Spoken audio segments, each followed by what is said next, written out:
figures. On OkCupid, there's a question that is, how often do you tweet? And like my answer, I feel like I have to put all the time, and like it always gets flagged. It always gets flagged as that like red unacceptable. Like, oh, people didn't like this. Nobody wants to date someone that's into Twitter. I'm like, God fucking damn it. Goddamn millennials.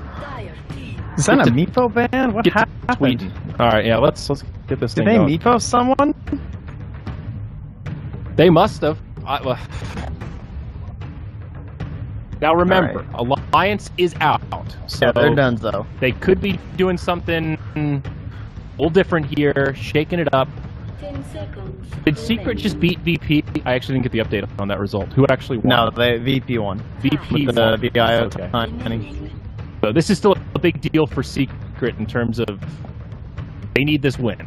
All right, Secret have not Meepo'd anyone. But If this is a perhaps techies ban, and you know, okay, Ricky, these okay, are yeah, so they're kind of clowning.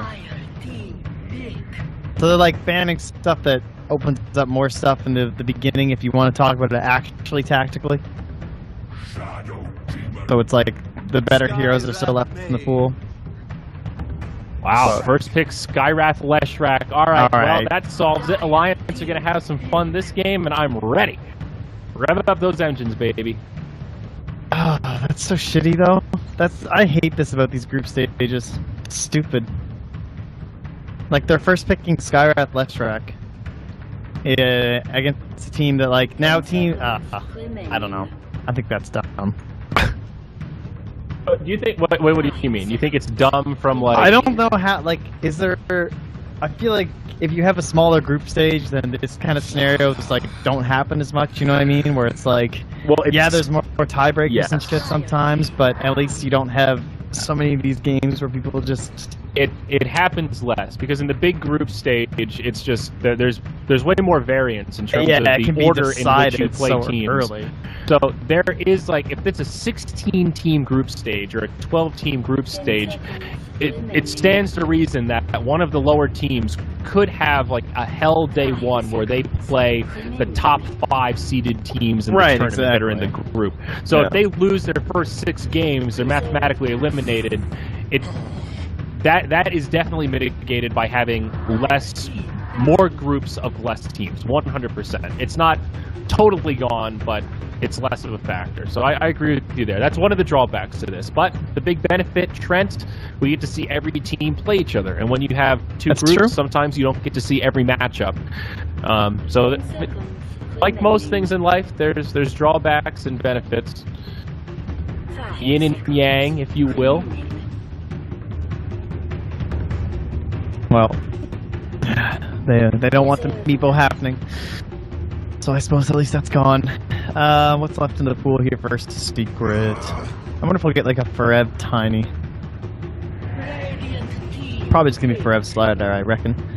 Slider is not really a hero that I'm familiar with Secret playing a lot though, now that I think about it, and I'm just looking over their drafts. They have picked a first phase with like Drow before, who's also still in the pool, by the way.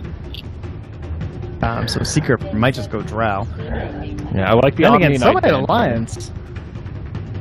Maybe. I think Alliance are going to go crazy magic damage. This like is some complexity shit today. With two of the call boys, Limp and Hanskin. Like complexity used to run this like Leshrac stuff quite a bit. I wonder what the build is on Leshrac right now. Like if it's Limp Lesh mid, for example. I think it's just like Bloodstone Octarine still. No, skill build, I mean. Like I don't is Lightning good now? I'm not sure. Because the build for a long time when he was broken was it's like all about Lightning and he gets stunned. Edict has a long cast point, it's kind of poopy, value point, whatever. Lightning is so dumpy right now. Okay, Magnus. Is that a Jonas Magnus? Did S4 sub in? Let's go. I don't think Limp really plays Magnus. If I'm not mistaken, I think it's probably off lane for Jonas. That's my guess. Or it's Loda safe lane. But again, I don't think it's a Loda hero either. Do you mind? I'm trying to survive over here, dude.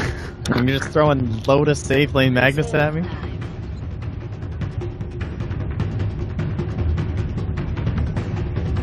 Hey man, they love the safe lane blink dagger carriers. I didn't mean to say that so weird, but blink dagger carriers. You know? Safe lane Centaur, safe lane Slardar. Magnus fits the bill. That's a load of hero, dude. You're not wrong, honestly. The mentality's there.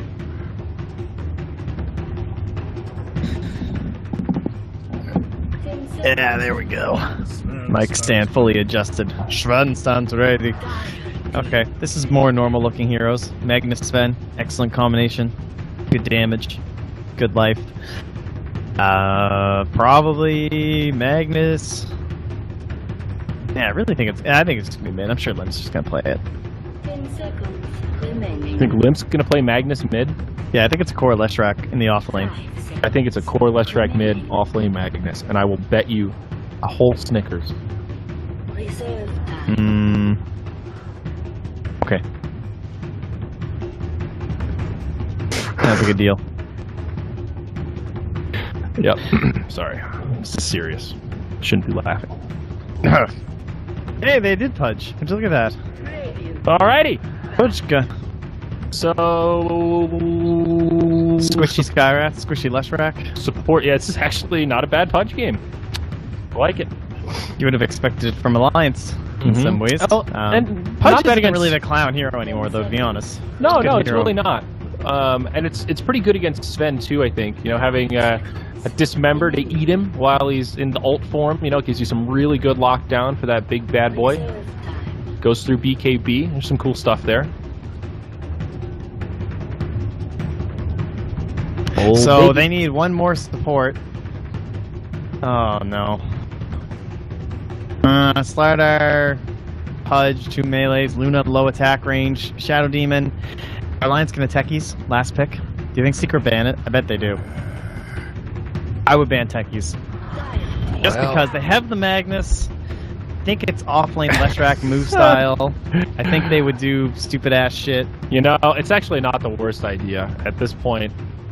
I feel like they are going to have a pocket 5th pick that's going to make the whole thing come together. We're going to go, okay. Ban the techies. Secret, don't fall into this trap. I want to Dear see Lord. a battle technique, To be fair, techies would really get me woken up right now. I'm already pretty awake just watching this, starting to think about techies and getting a little bit angry inside of Secret. Don't ban it. Battle techies, Trent. Suicide level 1. Rush the blink dagger. It's the shit. What's the best hero that's not techies though?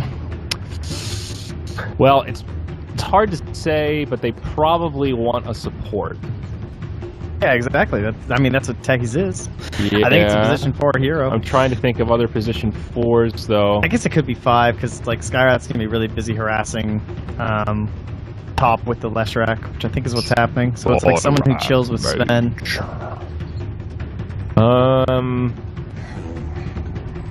Sand King. Okay, I like that. I think Alliance is going to pick somebody that does a lot of magic damage. It seems like I'm feeling it, man. They're going to get and go like Roman Quaff or something. They're going to do some real complexity shit. There's also the distinct possibility that this is just 4 and 5 Leshrac Skyrath. The only reason I say Leshrac core is that I know Moo's been running it a lot, and I assume they still kind of talk between like complexity and shit, and like I maybe also think support idea. Lesh is particularly ass. No, but it's really good with Sven, right? That was like how it started because you set It's up with the really still long ass. stun time of Hammer. Well, you can't stun a hero to the off lane if they've support Leshrac and Sven. It will die. Yeah. That's the one thing. And then you just roam mid with Leshrac and Skyrath Mage, and you just have a mid lane that can set up. Yeah, I guess it can work. It's just so unreliable, and Lightning is so poopy now. You're basically just a stun. If you don't hit that stun, you're... Like, that combo is cute in lane, but that doesn't win you a game, necessarily. And support Lesh in team fights is... underwhelming? What does Secret want here, though? Mid laner? Luna, Slardar. Yeah, I think so. Something mobile? Mid one Quap? hero. Ember. Yeah, that could work. Flame Guard. Something with a little AoE. 10 seconds. Bursted pretty fast, but the silence from Skyrath Mage makes that kind of scary. Yeah, I guess Quaff against Skyrath is Jug kinda mid. It's scary. pretty safe. But then you're jugging to Sven. That's not good. So... Is it a this is interesting. So is it a Pili Die Tiny and mid Pudge? I think it's a Forev Tiny. I think it's a mid Luna and a safe lane Slider. That's what I'm going with. I don't know, Forev plays a lot of Tiny, but maybe they're just going to do more normal stuff.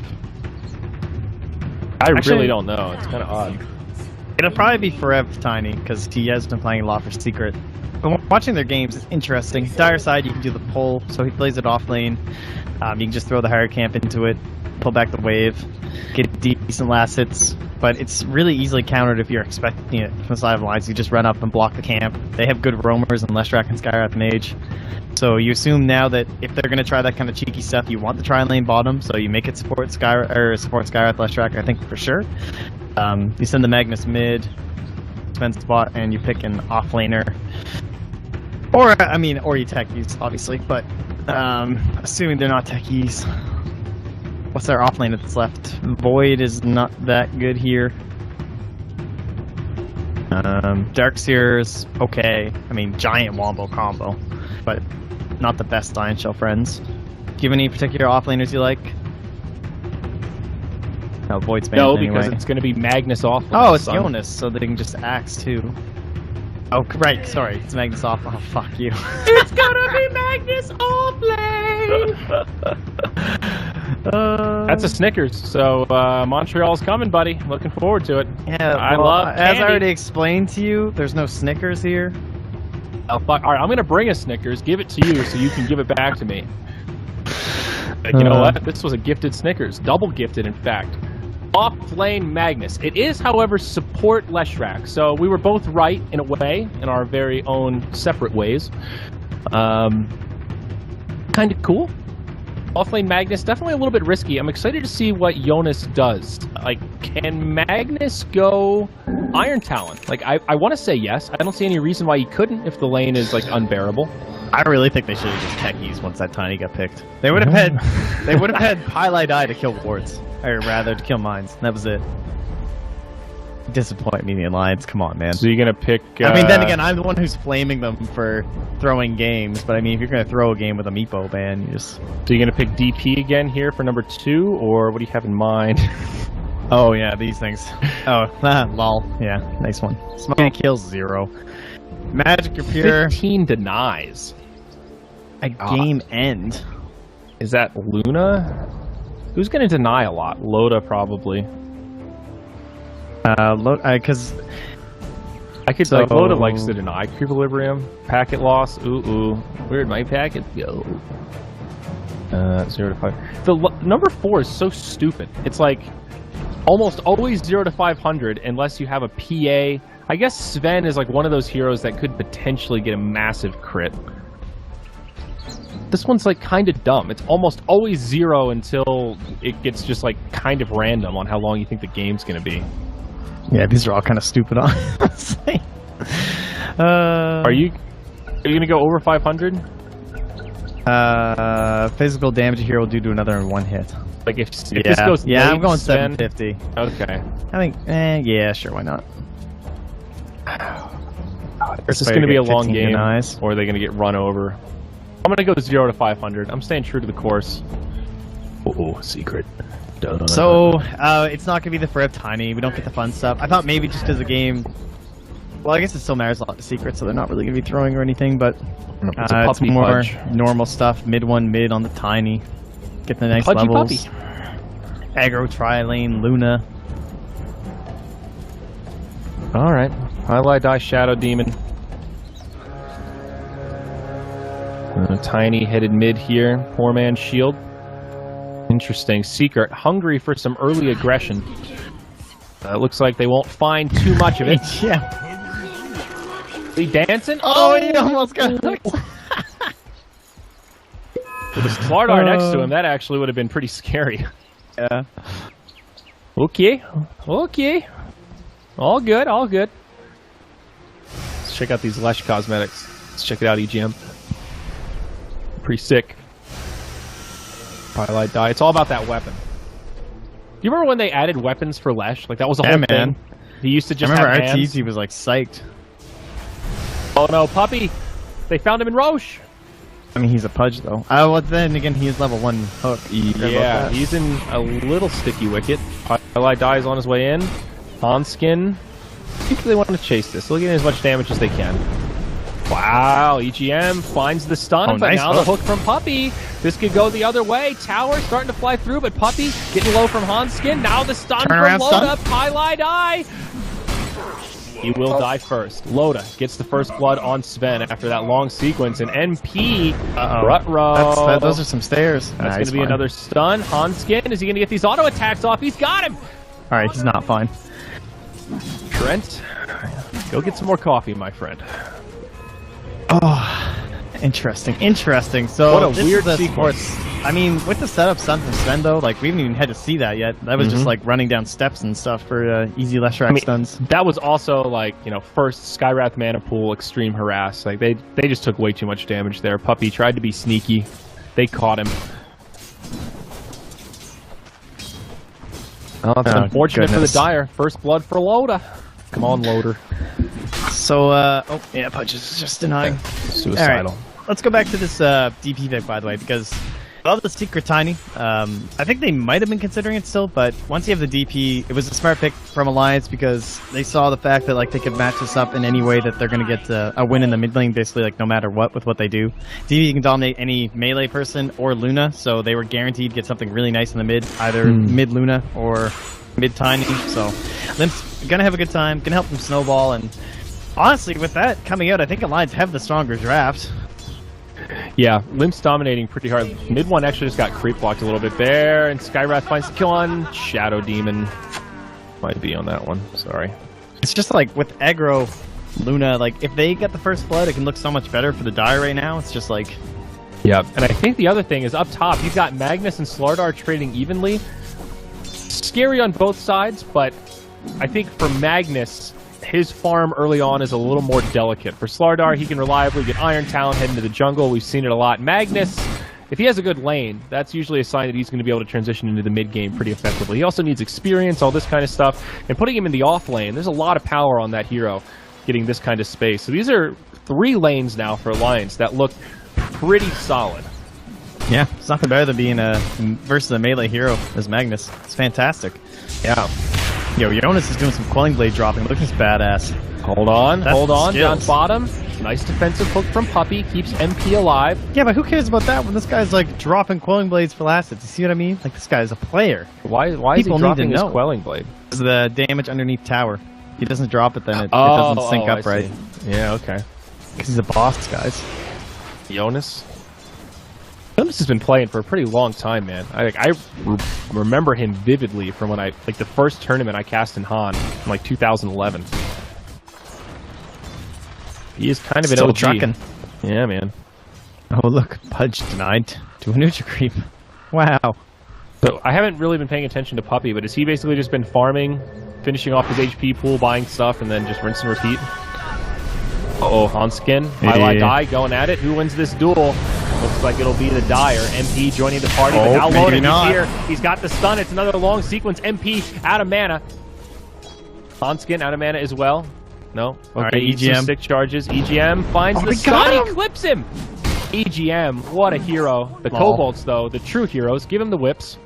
The real Kobold challenge. Okay, well, another strange sequence that really just ends well for the neutral. This has been a great game for the neutrals. Let's just look at what's going on here. Yeah, how many deaths are there total? 3, 5, 7. So 4 deaths to neutral so far this game. Top lane, Jonas. Uh-oh. Yeah. MP rotation. Rotation comes up.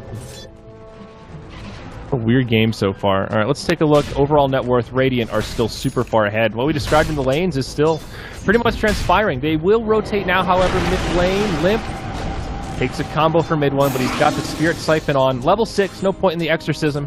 Pretty standard these days. Really not pushing down towers quite this early. Just doubling up on him in last hits, though. Yep. I think that is fairly expected. A tough lane matchup. Jonas halfway through 5? Yeah, man, this is fine. Like, Luna's up here, but he can bully the Luna if he has to. Like, if Luna tries to get aggressive, he's just going to give you the skewer, right? Give you a couple shockwaves. Yeah, once he gets RP, Luna can't even come near the wave. This is questionable. Shadow needs to get up here. Also, supports starting to grow a disparity here. Pudge only level 2, Shadow Demon only level 2, both Radiant supports level 3. Those early levels make all the difference in the world, especially for a hero like Pudge. You know, Hook significantly better as you start to level it up. Rocky stuff for Secret. Ha! Ha! Were you looking at mid one when you said that, or no? Nope. Just thinking about the mountains. But, you know, I'm in the Rockies after all, man. Come on now. That's true. Yeah. Mid off the mark. Go. No. I mean, was that he's still level 2. Yeah. I'm not even sure that would have been very good. Yeah, come to think, I mean, mid one was behind him, but mid one's still only level 6. I don't know if they can burst down Limp, who also has a haste rune. They definitely can't burst him down with. Yep. No gold for with the infused raindrops. So mid one, again, not getting any last hits here. 500 gold behind the DP. Yo, Jonas is hungry though. He's pissed. He's coming. They see him. Oh, nada. Oh, that's unfortunate. I assume he'll still go Blink first. Leshrac, Skywrath Mage, even DP. Think so. Pretty squishy. Yeah, now it's a really good setup item. It also takes some pressure off the Sven to maybe go for an early Blink Dagger. I mean, Loda's going to go Armlet, probably HOD. Could also just be Treads HOD. Not sure if he wants Armlet. I think likely. But think it's Loda Armlet? Yeah, if you go Armlet, HOD, Echo Saber, Blink on Sven, once you get all those items, you have this window where you're a machine, man. It would let him capitalize on the RPs a lot earlier in the game. Yeah. By going for the Armlet instead. Like, it's way more early damage than the Echo Saber build. Yeah, I think this is a game where Loda definitely wants to focus on like earlier game items. That's why HOD is so good. EGM down bottom. Yep, gets bursted down. Hanskin nearby. Can't do anything to keep his friend alive, and Frev going to try to chase him down. Slardar, he's slithering. He's got sprint on. Crush on the way, but no. Silence just in time. Now a TP from Jonas, looking for a counter kill. Sprint up in about 1, but it's only level 1. Kill those kobolds. Okay. They have the toss into RP. Or, sorry, into stun. Here it is. Into the RP. And Jonas will fall before he can even RP. Hanskin, he does not have any armor. He needs to be careful here. EGM cruising in. That is a level 2 Edict. No points in the lightning. He's got a stun. Maybe they can find it. Tosses Limp back. Hits him with a combo, but he's got raindrops. He'll survive through it. Now mid one getting low. A few more auto attacks, so they should be able to bring him down. He's dead. Now Forev on the other side. Crush not going to be enough here. Spirit Siphon slowing him down. It's Alliance coming out big. They trade Magnus for 2. Man, nice little trade though. I mean, Magnus was already like at a decent spot. It's not like he was like way behind and being punished here. His levels are still fine considering he's off lane. Yep, he's already got his arcane boots. Minimal losses. Little space up top to NP, but hurts the blink timing on the Tiny a lot too, as well as the Slardar for that matter. And also, the 2 big cores of Alliance are the ones that really benefited. Now the Sven and the DP are the 2 that are kind of pulling ahead from the rest of the pack, which is also scary. 2 heroes that are hard to deal with when they have early momentum, suffice it to say. Okay, well, EGM's about to hit level 6. They have the Armlet now done. Loda's ready to fight. I mean, this ain't your farming build. It's true. It's for certain. Yeah, HOD first, definitely more farm-oriented. Armlet Blink, I could be into it. Armlet Blink Echo, something like that. I think, yeah, probably more than likely. Really like the Echo Saber on Sven. But one of the big reasons we were talking about before with, you know, it's interesting though he went Armlet and Max Cleave, which is the farming build, of course. The best of both worlds. Forev, maybe too deep down bottom, dives past the tower, concussive. EGM looking for a potential stun. Come on, Lesh. Ponyboy, he's getting juked. Forev hits him with a stun himself, but now Sven, he's here. He sets it up. Pow! Right in the kisser. Now mid one. Some AoE damage. They'll get the first kill. Puppy, inbound. Oh, the save! Connects on Hanskin. Beautifully done. It's a 2-for-0 the other way. Alliance. What a player. Looking so good all of a sudden. Great coordination. Hanskin, the hero that mattered there for sure. Yeah. He's about to go his arcane boots too. Keep this push going. Huge! Huge! It's huge. Jonas the Fan's getting a little bit of space up top here, killing some creeps. He's gained about 500 gold up here, just chilling next to a Shadow Demon and a Luna. They have Eclipse though, so he has to be cautious. But look at this. He's like, I got RP. You want to go? Huh? He's good, man. He's ready to rumble. He ain't scared.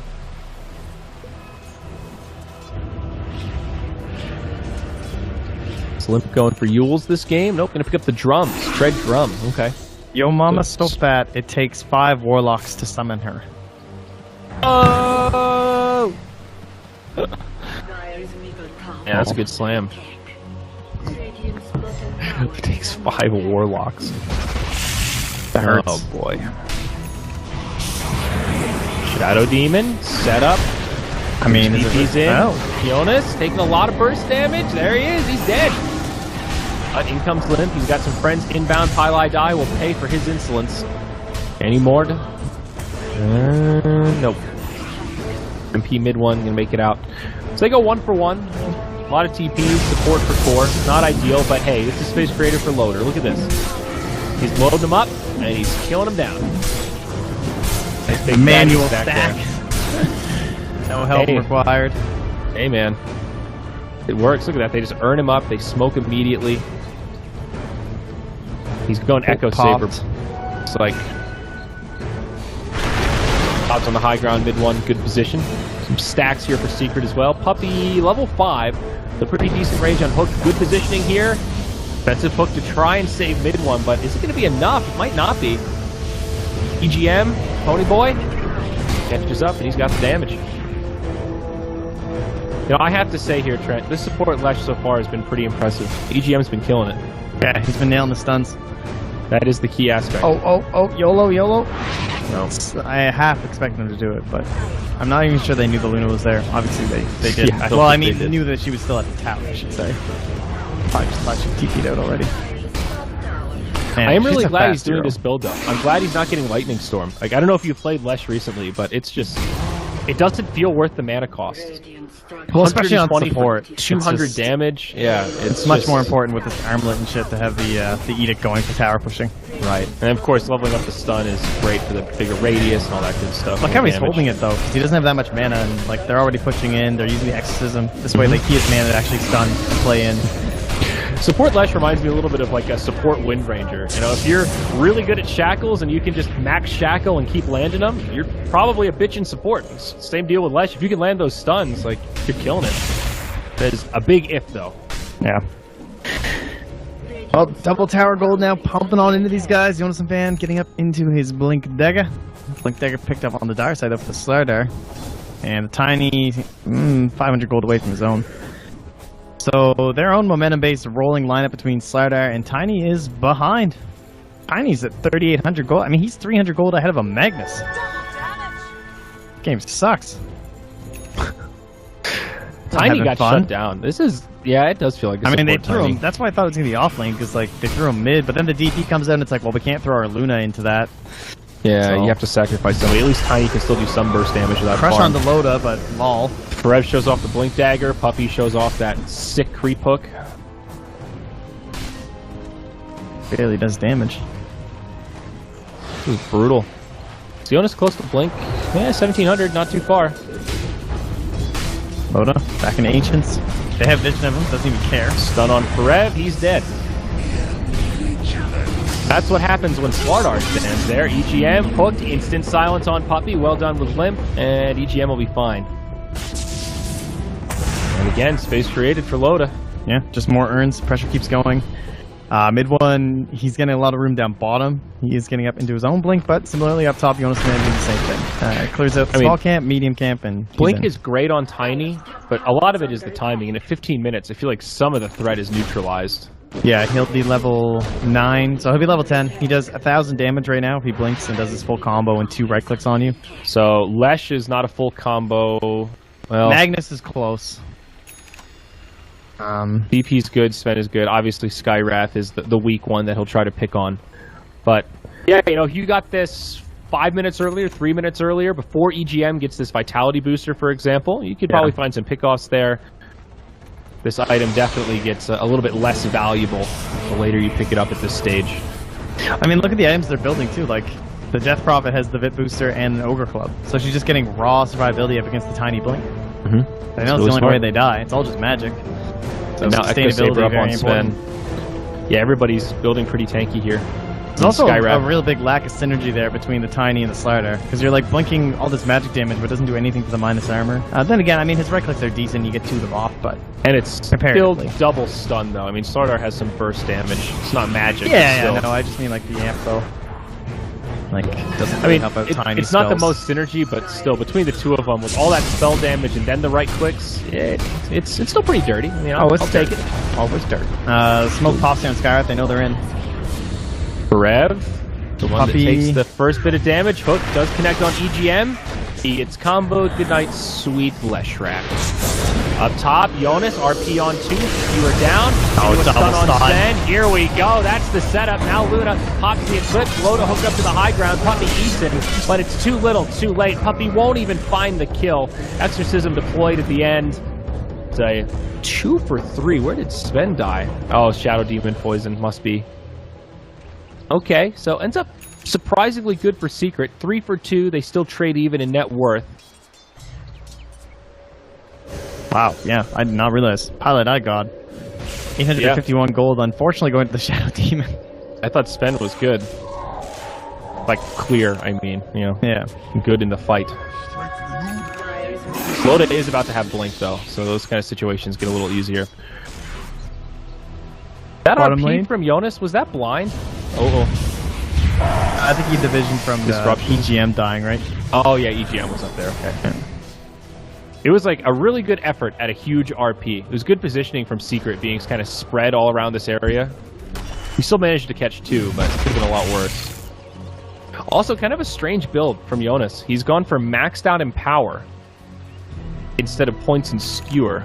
Yeah, this is just to use the Sven Armlet, right? Like if you're not going to go max Empower, then he would have built more common items. I think like the helmet dominating. What do you mean? Stuff. Like if you don't go max. I think if you don't max Empower, you build Helm to like. So you're do saying more because Sven and... went a fighting build, the idea is you just get the buff so Sven does maximum damage as soon as possible. Yeah. Okay. Like I don't think his skewers are as important. Gotcha. I've seen a lot of people like as long as you have a half decent Empower, a lot of people are maxing this anyway. It used to be 2 points in skewer first, but most Magnuses that I've seen at least lately are just going for the 1. Okay. Yeah, and that second point doubles the damage. The biggest. Well, that's the best value. Jump. Yeah.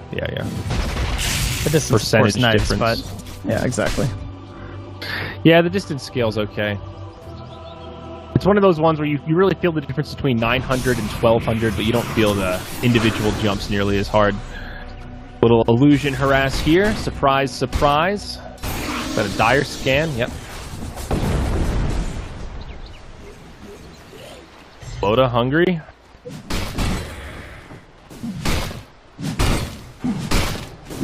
Ghost Saber, what an item. Echo Saber Sven, Echo Saber Tiny, Echo Saber Empowered Sven, pretty good. Pow pow. Pow pow pow. Doesn't even have his treads yet, dude. Who needs attack speed? B on Limp. This is a cool build. He just went casual Vit Booster into BKB. Probably mostly for the Tiny. Yeah. To survive the burst. You know, also compensate for like the extra Slardar stun that could maybe follow up. It's like you live through the burst, and then you get to like pop your BKBs that come in with the Eclipse, and your ulti's going, and then your BKB lets you survive the whole duration. Isn't there synergy though with the amp damage and then the Echo Saber on Tiny? Because he hits so hard, like physical-wise. That's part of the burst. Once that gets going, it's there. I just mean like that early state. Oh, okay. Yeah, that's super early, like roaming duo. We will have the Echo Saber soon, though. Easy tower here for the Radiant. Alliance looking like they want to wrap around, but they're only 3 in this little... or pardon me, Secret looking like they want to wrap around, but only is 3. Yeah, this is a little bit odd. Not sure what the play is here. TP in the Luna? Yeah, she's TP. They're going to find Jonas. He TP's back, but now the jig is up. The Blink's back. EGM now stunned. They're still completely split. There's no Luna with them. It's 4v5, and they have to get back. Puppey reveals himself. They ping. Loda on the hunt. They might still find him. Well done by Puppey. Moves into the fog. I feel like that was high risk and mid-tier rewards. And now their Luna's dead. Yeah. Didn't see the TP. Oh, never mind. She's good. Oh, it's EGM, unfortunately. Magnus probably could have stopped it. Okay, that works out better than it should have for Secret. For Rev now, he's the one that's going to get left behind. Mystic Flare for the stun from Sven. Very easy. Nice synergy there. Well done, Alliance. Oh, mid one's pushing bottom, getting his Echo Saber, but get the kill mid, can push into the tower, have Exorcism, have everything available on the Radiant side, still have RP, 1800 gold on top. We had our Tread Echo Saber Magnus the other day, that was pretty cool, but didn't end up working. Yeah, the Dendy. Yeah, I don't know if it's a coincidence that that build was also on the team that got dead last in the group stage. Yeah. Brutal. Brutality, man. It was still cool. If you're balling mid on a Magnus, there is some legitimacy to going Tread's Echo Saber. But you gotta carry pretty hard. Puts a lot of pressure on yourself, you know? Sven is just cleaving all day, man. And no blink on Loda. I guess feeling like they've already got enough initiation. Nice, got it. Going right for the BKB. Oh, oh my god, dude, I'm blind. He's going into BKB after Blink. Very smart build. Fast blink back. There was a good reaction. Oh, it's catching up with me, Trent. We've got I know. 2 or 3 games after this. We're 8 games in, guys. I'm sorry. We're 8 games into the 22 game. No, what is this? 19 out of 22 overall? Something like that.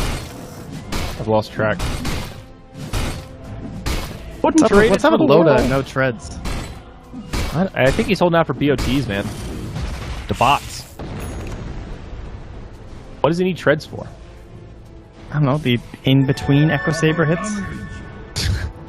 Like, he good? I mean, look how fast they're blowing people up, dude. He finds a DD rune, it's fine.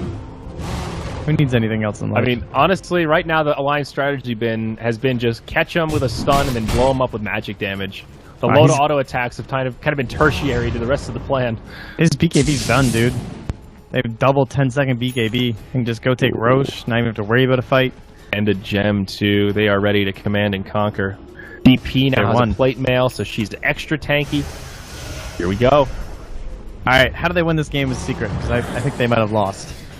The 2 super farm cores, they're about to run at you. You have no towers left. Forev has to crush the Skyraft. Any big items. Luna almost has Manta. Maybe you wait for that. And then I think you need Forev and you need mid one working together, the mobile death squad. You need to find a pick-off, and then you need the best goddamn Slytherin crushes you've ever seen. There's and the I think Roche. that's a step. Contesting this Roche could be a step. They know they're in. They've got a good team for it. You've got Pudge who can isolate people out. You've got good AoE stun. Luna's great around the pit. Secret are starting to move in. I think this is the right call. They've got to do something. They can't just hand this over. Like, Aegis on Loda is like borderline GG territory. They just go high ground. Radiant have this ward, though. And there's the smoke. Alright, that's huge. They know this ward's going to be up there. Oh, here we go. Again, they're a little bit split, though. Oh, DP. There's the hook. DP gets off the BKB, though. They turn it the other way. Now Loda comes out. They destroy the Slardar. He don't need no treads to find these kills. Mid one brought down by the mighty Rogue Knight. Back to Roche we go. Mid tier 1 tower falls. Secret at least get something for it. But I'm more... Why did they contest this 5? They did this 2+3 thing again, and it got him a tier 1 tower mid, but at a pretty hefty cost, to be frank. Yeah, I don't know, it's kind of weird. It's like they're really playing 2 and 3. If you're split pushing for a tier 3, I could see that, but a tier 1 versus Roche is kind of... Yeah. 35 seconds on BKBs, and then, like, do you just go high ground? You have 1,400 gold on Sven. So you could spend that first. Some middle-of-the-pack items. We still need our Yules. Being done here on EGM. Hey, hey. The smokes. We're learning. 3 Blink Daggers on Dire. Pylai Dice managed to pick one up. That's kind of cool. I don't know if it's going to really change much here. But yeah, I think you can pretty much just high ground now. Like, Limp, how close is he to the next big item? Not that close. Yeah, I think he's going to go... Yeah, I don't think he's going to go for the Lotus Orb. I think it's just the casual bit booster. Yeah, agreed. Oh, sorry. No, well, that's No, a that's that's a- a bit yeah, booster energy anyway. booster. So that's not even right. So. I My mean, why is golly. it? Can we just say that? Like, why is it red in the middle of the Lotus Sword when it's the blue circle? Can we at least agree on that? Yes, I mean I don't see colors, but Thank yes. you, guys. Yes. Like, clearly. Yeah, it'll probably build into a heart or an octarine for Limp. Octarine, I guess, more likely. The illusion shall be pounded. Pound it. All right, Alliance. Let's get some sugar in the gas tank here. Let's pump it up. Pump up the Nikes, boys. Come on now. Keep Blazing it her up. Revs cutting waves. Or sorry, mid one. Definitely the play. So they have Alright. one wave to work with and not that many creeps. Oh no, they found MP. They I caught believe him. he might be done so. He's got rules. done That so. BGM sets it up. Oh, the BKB from Manta! Loda. That was cool. It was cool, props, but they right? still got him. I mean, yeah, you get fist pumped through the screen, bro. But too little, too late, and they'll just go back to defend mid, push it on back, and they got 40 seconds of no Luna. No Lunar. Radiant's top tower is under attack.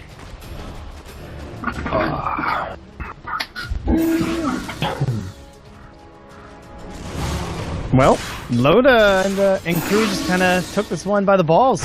Yep. They said, "Hey, Octarine core let's coming just on Limp." grab Skyrath, Lesrac first. Fight us." Yep. Sometimes you gotta hump it into submission.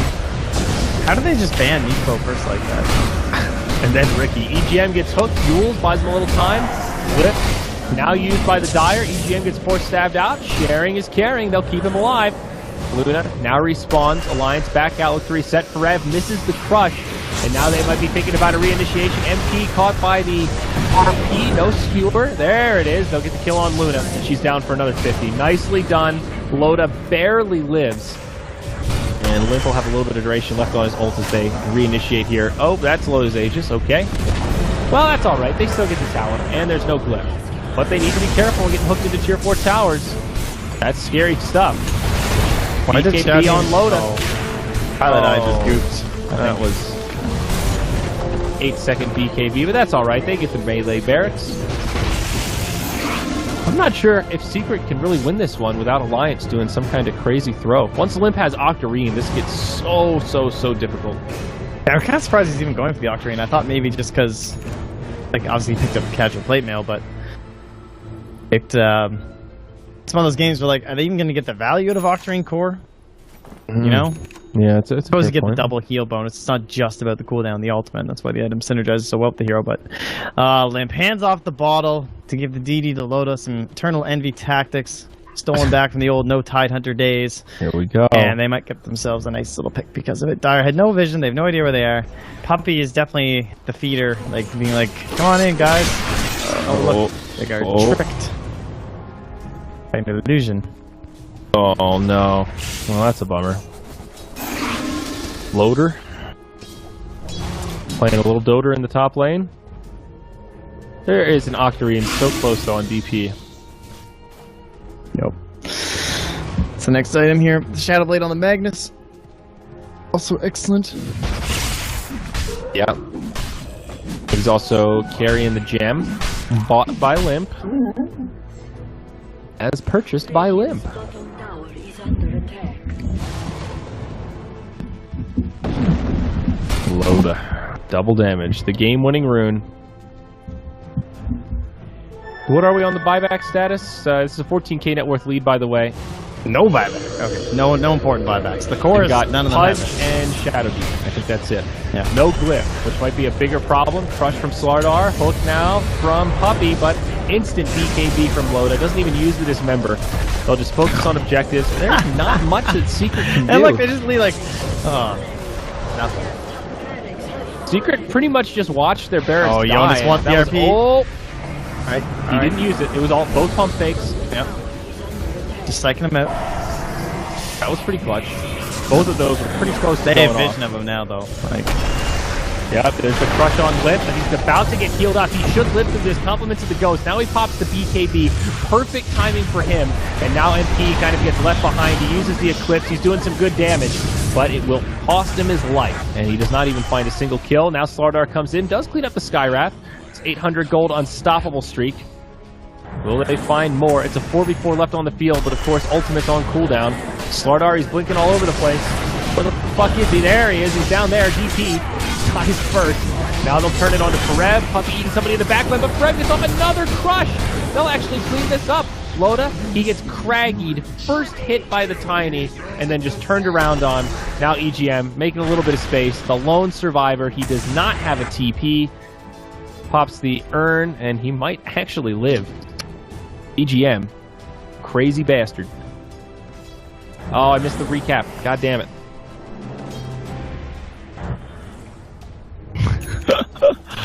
Okay. Who's casting? Zyori and some no-name. Oh my god. Dude, that fight, I had trouble following the Slardar. At the end, I legit lost him. I apologize, guys. My eyes are... I know, we're losing it. I need to just lock it on the Slardar, man. He's blinking around. He's got a Force Staff and a Blink Dagger, plus he's slithering with his goddamn sprint. He's faster than hell.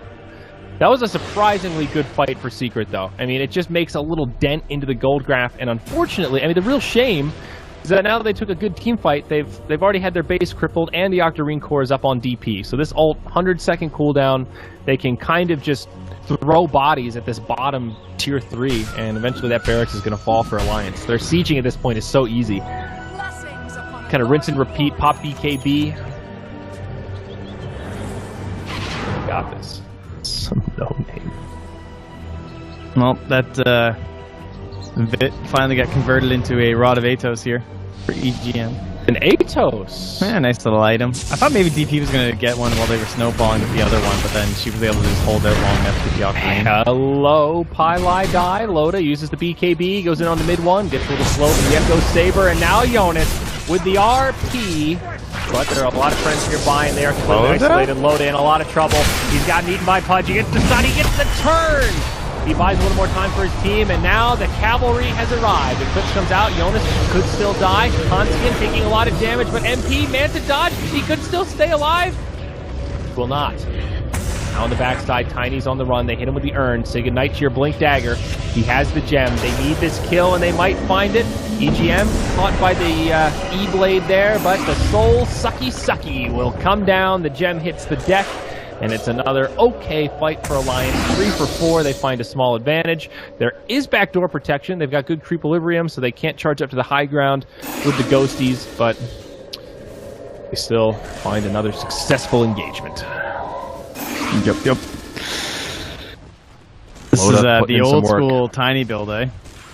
Where you just go full out nukes, next he just gets the Dagon. Yeah, I guess so. That's a Roche. I mean, Pi has recovered reasonably well, given how bad this game started for him. It was such a hard lane against the Death Prophet. Grossly out-farmed. Yeah. The Tiny? Yeah. Yep. Mr. Mid one. Oh, this is BKB on a Luna. Nova. Oh, there it is. Is this a new Luna set? I haven't seen this hairdo. Little cutie hairdo. Well, Andrew, I believe they're going to kill the beast known as Roshan, and then walk up and destroy said buildings with a Sven. What is your opinion on this? Do you think, quiet? Will the dire contest and fight? It looks like they shall. A clash of the Titans. The Radiants have one with a bit of vision. Alright, so... yes, tensions brewing around the Roche pit. Yes.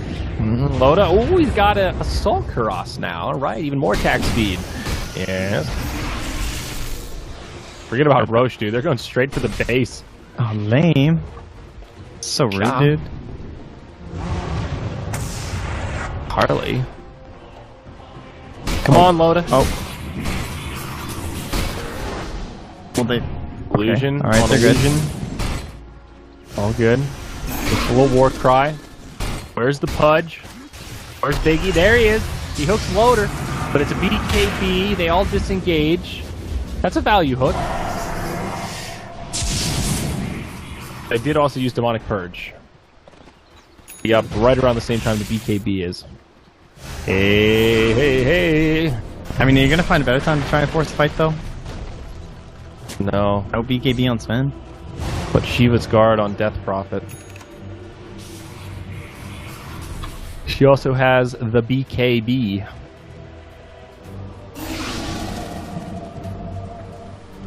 Do they have any sentries down? It does not look like it. No. Jonas is hanging on to the gem. He recovered it. They have no sentries. Pylai Dai actually does have a few sentries. They're in his inventory, and he's in the way back. The deep south. Dire sentry comes down. Puppy. Ooh, it'll actually get this They haven't board. checked this yet. I guess there's no real easy way to do it. Alliance hesitating here. They're going to go into the Roche pit. Secret starting to rotate over. Dire have a ward up on the high ground. Hook. Oh! Off the mark. Positioning there. The rest of Alliance smoked up. Ward's just out of sentry range. Rev. They have no slots. Jumped on as he runs in. He did. Now Rhoda without the call. Loda with the BKB on. Agent gets picked up by the DP. They have to pay with their Magnus, but now Loda with a nice stun on 2. Brings down the other. MP pops his BKB, but guess what? Limp's doing physical damage, Big Daddy. Chasing her down. She might be riding him out, but Limp is just too goddamn fast. Nice hook from Puppy. That breaks the Spirit Siphon. A lot of Atos coming in handy. Drops the stun from the high ground. Well, it goes not too bad for Secret, but also not so great. Aegis still up on DP. Not one of the better Aegis carriers, of course, but still. Roche also was killed by the Alliance. Yeah, they got it all, baby. Yeah. Magnus did buy back there. So 1 buyback each. Sladar. What is Magnus? They almost made a play there where, like, the Roche was dropping low, and then Pylai Dai disrupted the DP, and then they almost had a chance to steal it, because she didn't have, or rather, the Sven didn't have slots while he was killing it, but then they didn't kill the Roche in time, so nice attempt. They're definitely up against the wall. It is the time where you got to make the crazy plays in some regard. A little surprised Alliance hasn't been able to close this out, though. Their 15k net worth lead is kind of stagnated now, plateaued. 1 lane of barracks away from Megas. 4 Blink Daggers now up on the Dire. 2 Force Staves. I wish we had a really good Southern caster. Like a legit Southern. One of those guys. Yeah, somebody that was really good at Dota and had, like, not a hillbilly accent, but just like a little Georgia, like Savannah. the Matthew McConaughey when he puts his on, and you're like, oh yeah, yeah. All right. EGM, he's gonna get eaten by their pudge. EGM, oh, nice hook there from Puppy, but Yao Yule's the other way. RP on 2. Skewer out of the Mystic Flare, but it's all right. Jonas gets the double. He wants the kills. That's what it is. So now on the other side of it, Limp is zoning them out. They're going to go into the lane. Who's there? It's... I know it's mid one. Oh, the Shiva's got the dig on, dude. Shiva's pretty tall, but couldn't quite reach that one. Now Loda jumps in, pops the BKB. Just starts to focus on structures. All right, mid one. Defensive disruption. Show me the nuke, some time. Get Limp someone now. with this combo. Ultimate on. They've got to do something. Buyback from Puppy. Who's squishy enough? Look at that DP. It's only the Aegis. She's got the Aegis. Oh, there he goes. Okay. That's where she died? Up. Okay, that's... Sick laser. I think... they force out the glyph, they almost kill the tower, and another buyback. Like, again, Alliance just whittling their way further and further ahead. Slow and steady.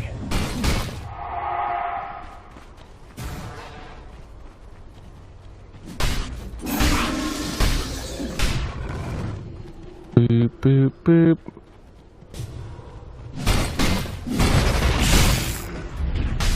BKB, EGM. He's eclipsed. Really? He's done, dude. He's like, I'm sick of this shit. He's like a proper core now. He is kind of moving into the position 3 now, out farming Jonas. He's really close to the BKB, as you said. 3-3 and 12, a surprisingly good KDA. Loda, oh, the BKB. He's got those fast fingers. Wow, the greed. Won't even give it to your DP. Yeah. She's got a Doctorine, he's like, yeah, she doesn't need it. I need it for my god strength, guys. I want a free kill. Uses his bots at the same time. The efficiency, guys. I think Jim's fine. Mid lane, silence. He's pretty beefy now. He's got 2k HP. He's good. Maybe a little armor would help him out here. They've already got the Vlads and the AC, but hey, they've also got a Veil on Handskin. Something else we haven't really talked about, but a lot of magic damage to buff up here. Secret are really worried about this time rating, it seems. I'm not sure how you bring this game back with single burst tiny. Yeah, I mean, honestly, Secret losing this, I'm going to have to tab out right fast. Double check, but I think Secret losing this game puts them I also at need fear to of check tie-break something. scenarios. Oh, great, so we're both tabbed out. So Secret 5-1. Is that right? Yeah, okay. So VP and Adfinum are the two teams that have made it through. Adfinum won one of their other games. Hey, congratulations over there. But back to this game, Fereb jumps in, stunned up. He'll be okay for now, but the DPO's been deployed. There's no clip for the Dire, and this is their final hold. They're about to get megas here. Eclipse comes out for the Luna. MP starting to do a lot of damage. Puppy gets a weird dismember, but it will just cost him his life. Now Silence RP on the mid one. He was dead either way. It's just too much damage from Alliance. Buybacks now starting to come, but megas have already been secured. Alliance can just get out now, cut their losses, and feel pretty safe that they've got this one in the bag. Jonas set up upon, and not enough follow-up. Another buyback here used by Secret. Luna has one, but we'll hold it for now. The game continues. Dun, dun, dun, dun. So, but your boys, the Greeks, dude, they're making it to the playoffs. They're good. They're in. Oh, they're fully confirmed now? They are done their games. They are 6-3, and they are in. Wasn't that nice? You know, I think the group stage is over. It doesn't matter who wins the next game. Secret and Liquid, I think, are the next two. Even if they lose out, it's 6 games, so they have 3 more to play. No, they're not guaranteed. They could still tie break with Vega and Imperial. So as long as Secret and Liquid don't lose all of their next games, then those are the top 4. Gotcha. But if either of them lose 2... Do you know what the playoff format is? Do you it's choose just your double opponent? limb. Oh, for opponent? It's probably top seed chooses opponent. That would be my guess. Yeah. But I don't know off the top of my head. I'd have to look it up. So, okay, this game actually really matters for Secret now. This could be the beginning of the spiral downward where they have to play tiebreakers. And who would have thought it would come from a Meepo first band? Yeah, man. We have to wait and see the updated stuff after this heat. But it's getting to that point where there's a pretty definitive cutoff and there is just like an obscure tiebreaker scenario. Things go exactly according to plan. I don't think on paper is very likely. I think some of the matchups should be pretty one-sided, though this one probably should have been one-sided based on the standings, and it went the complete other way. So it goes to show you, no game is lost in the draft or before the draft. Or the bands. Or the bands or anything. No game is lost until your goddamn throne's down. Oh, Hooky. On Loda again. This time he doesn't get off the TKB, but he's got teammates nearby. Lip pops the Ghost. They've got the Glyph, but their structure is going to start taking peripheral damage in this fight. Lead in on buybacks. Secret. Tight on options. EPM gets off the BKB. Nicely done. Loda jumps in. That's the end of Puppy. Now Fereb taking a lot of damage. He'll fall shortly as well. Lose Scepter maybe buys him some time, but down he goes. To lose his friends, GG's called, and Secret concede the game to Alliance after a dominant performance. I believe that is Alliance's last game of the tournament. Congratulations to them for, well, some good games, but winning on the way out. Yeah, I mean, I guess it's good to end on a positive note, right? A little morale booster, but a heartbreaker to not...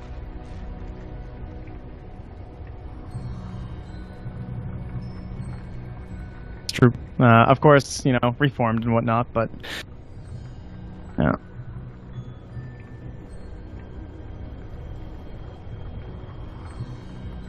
I think the DP was really solid. It's a good way to just, like, after you've read the full lanes of...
Save time. We are having a matchup between Team Secret and Navi. And I'm sitting here together with Fog. We have the pleasure of commentating this match. Should be hype. This one should be hype, but I feel like it might be a little anticlimactic, unfortunately. You're thinking it's going to be one-sided in favor of Team Secret, correct? Yes, they've been looking pretty hot lately. Navi's been seeming like they have a few issues. I think the one game that we saw where they just kind of steamrolled Alliance was probably one of their better showings recently, but they do seem to be struggling a little bit. And that was also Alliance drafting very greedily. That was 2 days ago or something. So very greedy Alliance draft, and Alliance didn't really play so hot. Yeah. So Team Secret they're basically the only team, I think, that plays Bounty Hunter. Yep. So first ban Bounty Hunter normally would be uncommon to see that, but since it's Secret, that's understandable. We also have an IO Sand and an OD ban. All those three are fairly normal. Oh, hello. Woo! Navi's been talking. Navi has a plan. Yeah, they have a plan for sure. I like that they're going back toward the Earth Spirit. The hero's been kind of falling out of favor, but Taneko's pretty beastly on it. And the Bat Rider Earth Spirit's a combo that we used to see for a while, you know, the dual, they put like the dual kind of aggro thing, or Taneko can just run around and make space anywhere, but General Bat Rider talked about it throughout, TI, Manila, everything. This guy is probably one of the best Bat Riders in the world. In the laning phase, he somehow always manages to get double kills and stuff. Like, he's extremely impressive on it. And his Sanking is actually really good too, but it seems like his Sanking was not doing so well lately, but either way, Secret banned it out, so. Yeah. General's bad. Like, solid. Yeah. Very, very, very solid. Keeper of the Light is good against Earth Spirit. Yes. Did you just say that, or did I? Oh no, I didn't say that. Sorry. I do like the Coddle versus Earth Spirit in general. I think Coddle's just a very... He can be very bad versus like every hero, but he can also be very good versus every hero if it's played in a proper manner. Which these guys probably play it one of the best. I mean, Puppy and Pi are pretty legendary Coddle players. Yeah. Juggernaut picked up as well there, and I mean, both drafts fairly unusual with the Coddle and the Earth Spirit picked up, but the Juggernaut and the Bat Rider are comfort heroes for both teams. Yeah. And they don't reveal too much about what they're going to do. What do you know about the aggressive trial-own situation for these two teams? Do they prefer it? Do they avoid it? I think that these teams actually tend to avoid it. I think Secret does do the dual lanes, but I feel like every time I've seen them do the dual lanes, or whatever, it's with Puppy playing Bounty Hunter, and that's just kind of, it is what it is, you know, it's a Bounty Hunter, you're just being obnoxious. The quick ban coming out. Yeah, compared to previous game, I mean, Navi hasn't even dipped into their bonus time here at all.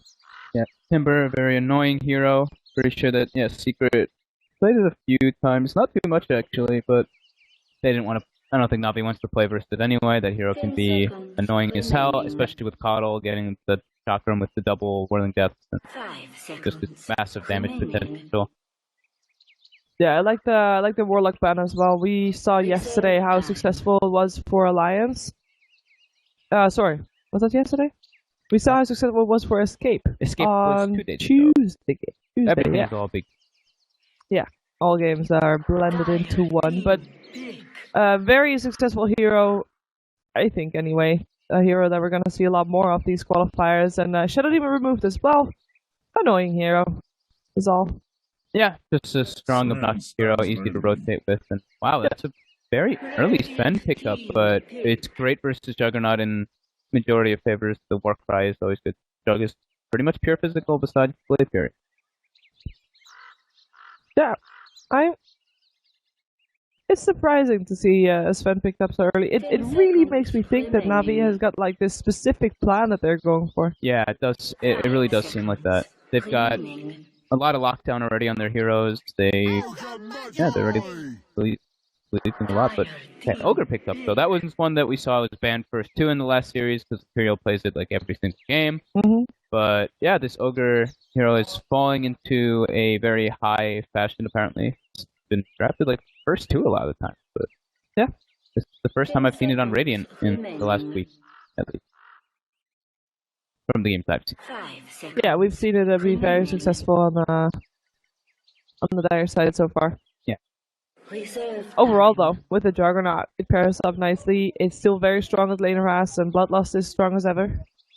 Maybe Navi banned the Timbersaw and the Lifestealer because they can do pretty well versus Batrider in like a 1v1, and they want to give General the best advantage you possibly can. Lifestealer is pretty annoying. Batrider is pretty hard to play versus Lifestealer. You just rage off and run at you pretty early in the laning phase. Mm-hmm. Well, this is the first of the Navi sticking into the bonus time, so perhaps... Invoker! Yeah, they're completely switching things up from what we've been seeing, at least recently. They haven't actually played too much, actually. I was taking a look. I thought they'd played more. They've only played like 10 matches total in the past month, and they have picked 0 Invoker during that time. Only 1 Sven, which they won with, and a couple Batrider units, but... Yeah, General Batrider. I think Batriders also, or rather offliners, there's a little bit of a smaller pool that you pick from lately. Yeah, but it looks like Navi definitely, I think after the games yesterday and stuff, or the other day, they had a talk and they were like, okay guys, like, let's just go toward our comfort instead of like all these meta heroes, I guess, quote unquote meta heroes. This patch is a patch where you can pick pretty much anything as long as you play it in the proper manner. And let's be real, Dundee is never gonna perform bad on an Invoker. No, right? Definitely not. And they have a lot of setup now for it too. It's Cold Snap with Earth Spirit rolling in is very nice in the laning phase too. It gives your Invoker a little bit of leeway. And yeah, like the Sven stun, Lasso, Earth Spirit stun, all decent setups for Stun Strike. And it permeates through Blade Fury, which can always be nice versus Juggernaut. Okay, so talk to me about Tidehunter. I think Secret's one of the few teams that still really like Tidehunter. It's been seeing a little bit more Tidehunter stuff, but Forev plays it, right? Yeah, Forev plays it, and Forev's an animal. Actually, watching his stream, that guy's so freaking good. If you want to learn Dota, if you want to learn stuff about high tier Dota, watch Forev for sure. But Tidehunter, it's going to be really hard for Navi to actually kill that with a Sven or Spirit. They haven't shown their third support, but Tidehunter should be able to contest pretty well, especially if there's an Ogre. So maybe this is where we're going to see Secret go for some type of dual lanes and just moving around to cause a little bit of a rush on Navi's short lane. Just looking for the mid 1 hero. It's a Templar Assassin that gets removed. Mid 1 used to be faved for his Invoker, so that one's no longer an option here. What do you like to play up against an Invoker in mid? I feel like I keep seeing mid 1 playing like the Storm, the Embers and stuff. Probably not the best this game versus Earth Spirit, Sven, Invoker, Batrider because of how much disabled there is. Yeah. What else does mid 1 really like? He actually has a massive hero pool, so it's pretty hard to determine. Okay, so they do go for the Storm anyway. Yeah.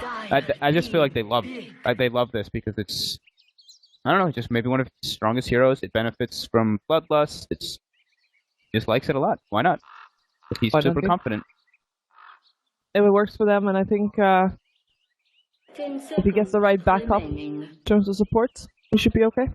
Interesting. Rasta ban from Secret too. So they were like, all right, Navi needs something else to maybe accelerate their Roshan and tower push besides the ban and the Invoker. So the Rasta ban. I know Artstyle used to play it a bit. One of the few that picked it up still. Well, one more hero to go. Bonus time used. Versus Storm and Jug. They love their jungle heroes and their rotating heroes, but Earth Spirit is already a hero that can very well rotate mid and help out Dendy in that mid lane. Artstyle loves his Chens, his Enchantress. Yeah. Those are his big 2 most favorable, I'd say. But since they do have the Earth Spirit, maybe he'll go for something different. But every time I've said that, actually, they picked one of the 2 heroes I've said. So I'm just going to stick with the Chen or Enchantress.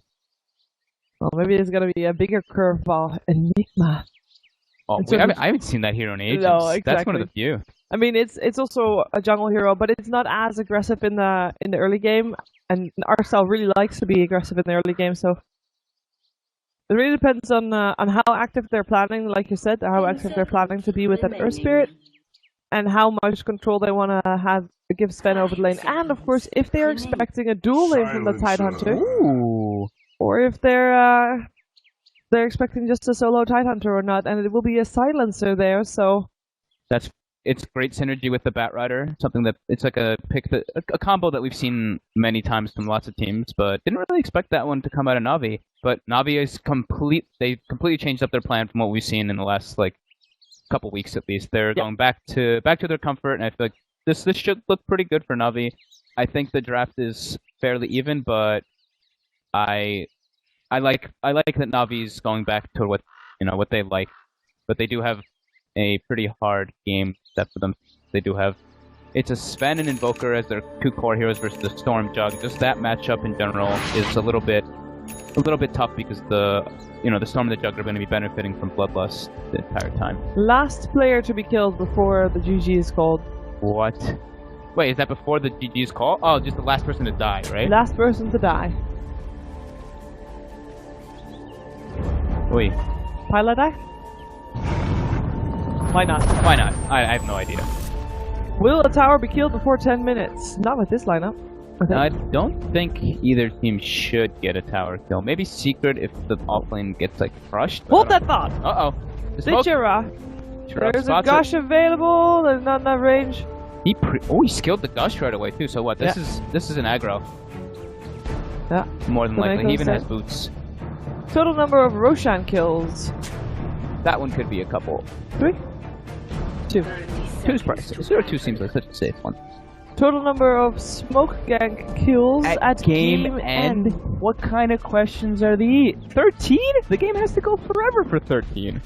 Well, it depends on if you get 5 kills off of one Smoke Gang. True. I don't know. We're gonna gamble. We're gonna be yeah, why not? Why not? So really quick looking at the warding actually situations, because we didn't really talk about that at all the last game. Level 1 TP by Earth Spirit puts one down there. Batrider I think TP'd as well. Blocked the hard camp with the sentry and put a vision ward.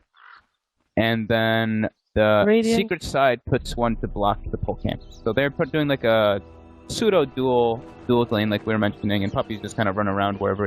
We have Forev on his Tidehunter supported by Pilot Keep of the Light with Arc Down the Geralder, and actually they're gonna go right away. Sunstrike already, won't it? That you put Puppy for your prediction.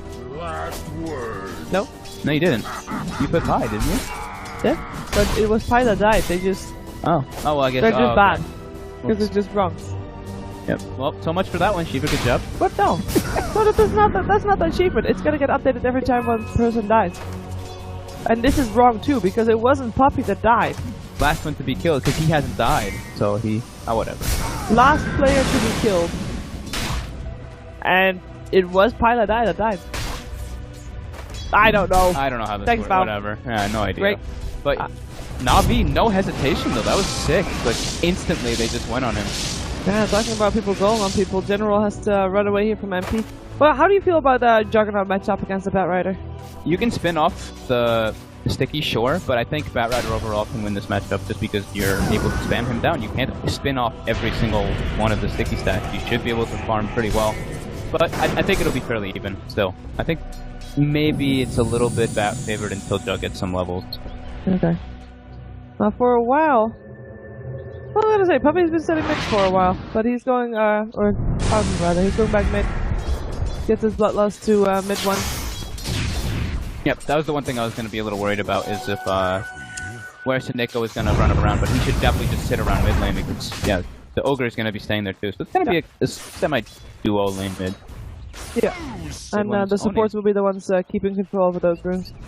Mid 1 with 10-3 CS to the Dendi only 4-0 right now, so the Bloodlust is really helping mid 1 right now. 9!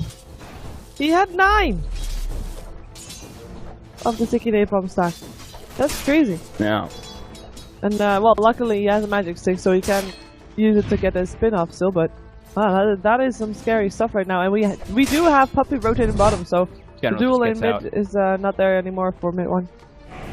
Oh, hello. This seems like a very difficult lane for Secret here on the top lane. Oh, he was looking for the stun. He has got the stun. Gets a double stun with that as well. Oh, they might actually get Forev here as well. Yeah, why not? Anchor Smash still comes out, but it doesn't matter. He doesn't have he doesn't have his. How am I just burping right now? He doesn't have his W with Kraken Tail. Yeah, he doesn't have Kraken Tail. He doesn't have a Stout Shield, anything. So he actually takes a lot of damage from right clicks. Yeah, brain lag right there for a moment. That's okay. It is still early. Fairly early. Fairly early. Oh shit! Oh no! The overlay. Oh god. Overlay. Sorry. Well, we're casting mostly for in-game viewers. Oops. 733 people are gonna be pretty upset for 3 minutes. Yeah. For 3 mins. My bad. Do you see how I say my bad while actually 30 Pixel saying it? Yeah. It's good. Whoops. It's the morning. It's the morning. It's still early. So MP is doing fairly well. General as well. He moved back down as soon as Puppy moved. He started keep pressuring. Typical general things. But mid one, look at this mid lane. 24-3 to the 10-5 again. How is this possible? Bloodlust. He gets like an extra auto attack every single time, so he's able to last hit easier. The rage is coming. They're trapped in a cage. They're trapped in a cage. But it's only 3 minutes, guys. And I'm very happy that downstairs we're actually commentating off of the other TV, so we don't see it at all. Yeah. Although we just said it out loud. Yeah, well, I'm not gonna type that it will be 6-5. Oh, Pi again. Nice done again. Pi is having a very, very bad time. 0-3-0. That's a lot of int. I think Silencer's got an int every single time. Yeah. So that Coddle's probably sitting really I think that's one of the sad things, that we can't see how much intellect he actually lost. He's 3 deaths, so all 3 of those he's definitely lost. Yes, but there's like no thing saying that. So he has lost 6 intellect. -6. Sad life. Oh well. There's nothing to be done about it now. Oh, it's unfortunate. It really is. But on the bright side, we've had it. It's not going to happen again. Yep. So just remember, guys, there is a 5-minute delay for these games. So typing T-Tors about the overlay. We noticed it a couple minutes ago. It's happened. Yeah. Whatever.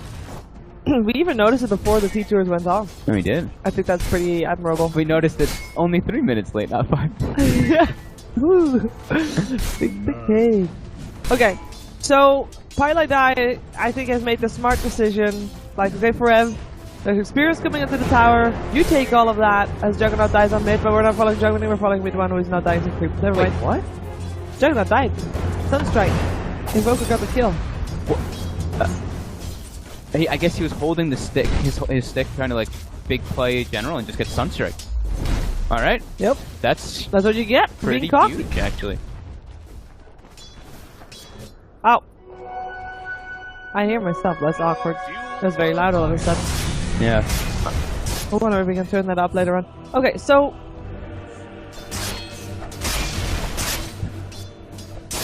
So who's winning this laning stage? Definitely Navi. Definitely Navi. Yeah. Mid one's doing very well, and I think he actually has stacks. I think Puppy was stacking in the jungle for the Storm Spirit, it looks like. So you're saying that Navi's winning despite mid one doing amazingly well? Yes, definitely. They have 5 kills. I mean, 5 kills. Well, it's not all about the kills. I mean, even if you look at the net worth, there's a Storm that is like on top. I do see the other 3 cores being all Navi. Experience is pretty large, and having your silencer get that much free int this early is pretty sweet. And even if it is a support silencer. And Archstyle is one of those players, though, that always ends up having, like, when his enchantments and stuff, it's like, oh, Dragon Last Aghanims, you know, etc., etc., so. Yeah. Don't worry, we fixed it. Now we get yelled at by Owen. Yeah. Gods. And no. It was Owen's fault to begin with, remember? It was Owen's fault to begin with, yeah. Easy. It's soon. So? I will just say soon. Soon! Okay. General is doing fairly well in this off lane. We'll go for the Blink Dagger. Yeah, he's doing great. When he has the gold for it. This is like more than what you'd want. That Sunstrike kill actually put him in a very good position. Yeah. So, he's pressuring MP so hard, sticky. So in terms of making rotations, so far we've seen only the supports rotate in and out. At what point are we going to see a difference in that? I think that we should be seeing them right now. Oh. As you say, it makes the first move. Yeah, mid one makes the first move. Let's see if it's a successful one. It definitely is, and he gives a kill to MP as well. With the one-hit Omni Slash. Yeah, I mean, whatever. That was kind of the spite right there. He was like, killed me, I kill you. Yeah, don't worry. The overlay is about to disappear. It's all good. It's all good. Okay. So, the mid one rotates first. Denny as an invoker is not going to rotate anytime soon. Yeah, they're just putting him in jungle and giving Suneko levels in mid lane. And he doesn't need to rotate. He has Sunstrike to help out. So that is enough on that one. And Forev, well, Forev is a little bit sad. He does have a Ravage, doesn't carry a TP scroll, which is something that if this was a pub, he would probably get flamed for it. Yeah, I'm really liking the way Navi's looking right now, though. Sven is pretty much in like even ties with Storm Spirit, and the Invoker is a bit ahead of the Juggernaut, even though they weren't laning in that manner, but still. Yeah, well, mid one rotating bottom again, MP has got a spin available if they just have anything to stop him. But they didn't skill Vortex, they didn't skill the Fire Blast. Ooh, no disabled! Oh, Courier. Uh-oh, I don't think that's Snake who can... Maybe he can. Warding mission. Oh, he's going in. He's going for Puppy. Has got some backup there as well. Sunstrike will hit. Couple of hits needed. The silence is there as well. And in comes Batrider and Denny just in case they're needed. But Suneko will be getting the last punch in first. This thing is so wrong. It's because they haven't. It's the last person to die after, like, the last person to have a death, I think. I think that's how it works. So it's updating saying that guy hasn't died yet. Because everybody else has died. So now it's, if mid one dies, it's gonna say somebody else's name. Oh, well, then we completely misunderstood. I don't know. Oh, there's a global coming out. I think that's for top lane, saving Forev. That's what they want to do. Maybe get a kill overturn as well. But Ichiran gets a stun in before mid one can get the zip off of all style. Oh, here comes the Ravage. Very nicely done. Forev has to be careful though. He's very low, but Ichiran, he gets Vortex. There it is. That level 1 Vortex value there. Lasso.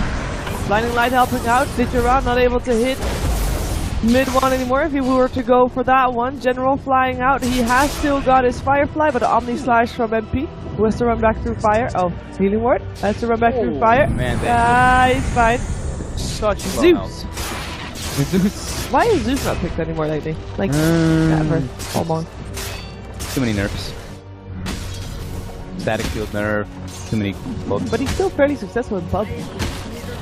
Yeah. I don't know. He just doesn't really do much. He just kind of stands there mid and farm. It's alright. Just down. Invoker can Sunstrike all that. That's from level 1, and he actually scales very, very hard. He's at least has the physical aspect of straight magic, and it's a core. Like, that Zeus core with just no physical whatsoever. It's painful. Yeah, I think it's pretty sad actually. Fair enough. But in those situations, wouldn't you love to have the Zeus or Ancient Apparition? Yeah. I guess Denny with the Sunstrike could have tried, but he already had it used, so... Yeah, he was just off the mark of getting one of them, but mid one, with his nice rotation so far, has actually made a lot of work, but unfortunately he actually hasn't picked up a single kill from them, which I definitely think that they should have tried to give him one of those last hits, but... I'm not too sad with MP getting 2 of them, though. He needed them too. He was not doing all too well. Now he's second on last hits. Yeah. Second on net worth, rather. So it looks like we have got a bit of a gathering coming out here from Navi, perhaps. Nobody on top lane anymore. Digera claiming the Ancients. Yeah, and it looks like so we had a tower not before 10 minutes. There was the tower at 12-minute mark, first one that goes down, and General actually opted to go for a stat build rather than go for that blink build on the Batrider. At least for now. He probably bought them as he was dying. Yeah. I mean, he's still fairly far off, and I think he finds that, you know, there's no rush. There's still not a team that wants to initiate. Even if he would have a Blink Dagger, he would still not be able to do more than what the Nurse Spirit already can by himself in terms of initiation, if they want to go for the initiation. So far he's been getting those lassos off quite decently. Yeah, he definitely wants it though, because they have the combo. Yeah, with the silencer and everything with the Sven. Yeah, he definitely will. I mean, get it eventually, but maybe he'll go for the drum if he's dying again. Just he doesn't want to keep getting delayed on his items, but well, for his sake, I hope he doesn't have to. Yeah. I think they probably need that blink to be able to go for a tower push to get that pick off into pressure, but Forev recovered very well after that kind of disaster start in the top lane. He actually has his mech finished up. Yeah. And now they're just farming the Ancients, which was backed up by Pi and Puppy, and Pi's able to just always chakra the Tidehunter and the Storm throughout the situation. A very strange death. That I mean, we saw him sitting in the jungle. And apparently he was just waiting for the moment someone to show up by himself, no creeps around, Omni Slash, and he dies. Yeah, that's I don't think Seneko really expected him to be there at all. Nope. I don't think anybody was expecting him to be there. Is it worth missing out on quite a bit of farm just sitting in a jungle waiting for a kill? Hey, why not, right? Why and not? he is one of those players that likes to go for kills over the farm, right? He's very aggressive. And yeah, I mean, why not, right? Getting a kill with your Omni Slash is always efficient. Yeah. Oh, there's a Ravage up. They find General. In comes the Ignite. The Gush there as well, but they That's too deep. Yeah, they know. There's too many people that can come in with a tier 1 tower still up. Quick to turn though, I like that. That's secret. Like right away they identified, right after the Gush level. That's not good. And in terms of, in comparison to what we saw with other teams, like they're on the same page. Yeah, definitely. They get the call like, okay, we're back, and nobody hesitates. Everybody just goes back, knows what to do, or knows what not to do rather. Yep, that's 2 towers now for Secret. They have, like this mech thing is like the last game as well. You group up on the mech timing and go. And Navi doesn't have a mech carrier for quite a long time. No one who's a natural mech carrier at least. You can maybe get one on like the Silencer or the Air Spirit, but that's not like a Tidehunter or Dark Tier. There's a courier actually. Oh, didn't bring his item. Well, it's a shame. Yeah. That's all. Navi can't really fight into this though. They're afraid of the Ravage mech. They're just going for the split pressure. Well, they get a tower. Oh, I was gonna say they're gonna get a tower in return, but Secret doesn't want to have any of that. They'll defend that tier 1 bottom just fine. This is the right thing to do if you're Navi, though. We saw in the previous game what it could bring if you do try to fight into that. Yeah, and how it can just ruin your game. Very scary though. After General was having a pretty decent laning phase, now he's just having nothing. And Ditch a rock caught and with nothing. Yeah, I mean, he gets a stun off, but I don't think that matters at all. So mid one, Global Silence coming out. That's from Navi, and I feel like that was miscommunication 101. If it was there earlier, I think DJ Rock could have maybe lived. Or at least could have bought more time for the team to come in, but with the Global Silence coming out at that time. I don't know, that's a question mark. Dichara was super far up by himself with nobody even close to him. I don't know. There's no vision there either. Let's see if they can catch Poppy though. General really wants it. He gets Omni Slash the moment that he shows though, and it's enough for the kill because it is level 2 Omni Slash. And the Sunstrike's off the mark, and Forev claims a tower by himself here. Oh man, all sorts of disaster for Navi. I mean, after the draft, we said Navi's lineup, you know, looked pretty solid. But just the team play coming together for Team Secret it's just showing, for now, the better team, the better plan, rather. They have a plan, they stick to it, they know what to do. Yeah, Puppy's just a walking bloodlust, pretty much. Honestly. Yeah. He really is. Doesn't even stun, it's max bloodlust. Bloodlust everybody that he sees. And it's working out. Yeah, working great. That's why your first pick, Ogre. Probably have like what, a 5 or 6k, maybe a little even higher net worth lead right now. Oh, sentry work. But yeah, Navi's, it's 16 minutes in and I feel like they're almost trapped in their base at this point. Yeah, look at that go grab. A little bit of a problem there. I'm waiting for mid one to decide he's waited long enough and zips in on someone, but we'll see if that happens. Yeah, they're just gonna group up and go for another tower now too. They're like, alright, Navi's on their side of the map pretty much completely except for General, so we'll just take the enemy jungle, farm it all out, take towers. There's... Navi need to... I don't know, they need to try to get some pickoffs and stuff, but Secret's not really giving them the opportunities. They're sticking together. And now they have the blink on Tidehunter too. In the meantime, General, finally. Ta-da! Yay! 17 minutes into the game, after having a laning stage that wasn't actually too bad. They even got a kill on MP. Yeah, it was Fairly late one there. Couple deaths just really set him back hardcore, and they haven't been able to really pressure towers too well with their lineup. They got the one bottom now. I think this is a that's a desperation. deny even. That's tier 1 bottom. So they lose the tier 2 top on Navi. I do believe that Navi should be aware that something like this is going on. They had the ward over there. They saw them pass over here earlier. Oh, they're actually gonna get it for free. Uncontested completely. That's great. I mean, it's not That's a win. it's not what's gonna win in the game, but it's you know, small steps, baby steps. It will give them a better chance of a high ground defense when it comes, because I don't believe that is too far off. Maybe after this tier 2 tower.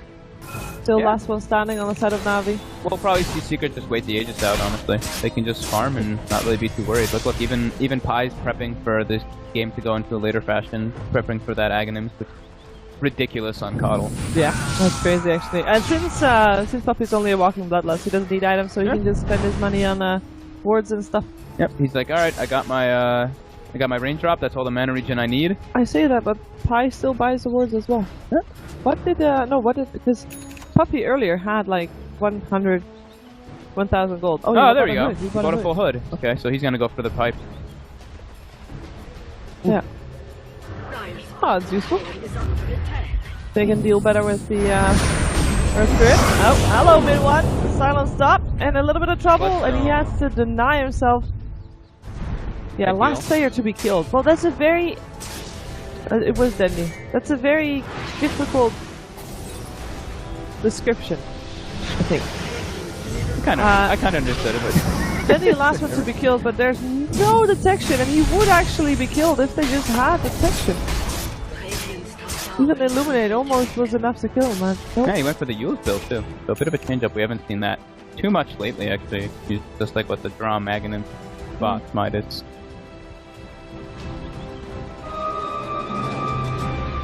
Well, it seems like Team Secret has full map control. Yep. Great item build from MP. I love the Diffusal versus the Silencer and everything. Yeah. And Berserk Spirit. You remove the global from yourself and even your teammates if you need to. Long zip in from mid one after he died earlier on. Want to go for the Kira. The target to get, the Sven, the core, the carry of Navi drops down. Has an Aegis. Where's his team? Needs some backup. There's a Ravage available as well. People can come and help him out.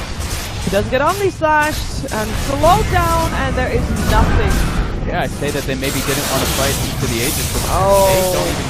They have no concerns with what Navi's doing. They actually don't care. And Navi didn't seem to have any answer for that either. There's just Arcel standing on the high ground. Will gets picked up as well, and they'll just move forward to get the tower as well. In the meantime, Fendi, all he can do is, he didn't go back to base after almost dying in mid lane. He went to bottom lane. He's now too low to fight, would have to get back to his fountain first before doing anything at all. And General also is like, okay, you know, I abandoned my base. I'll just try to farm something. This doesn't... They had great... The first few minutes, Navi looked like they were coordinating very well, but now it's like everyone's just doing their own thing. It looks like there's complete disconnection. Should they be doing anything? Like, I mean, they can't just lose the game. They're losing Braxters right now. They're sitting at tier 2 trying to set up for a kill.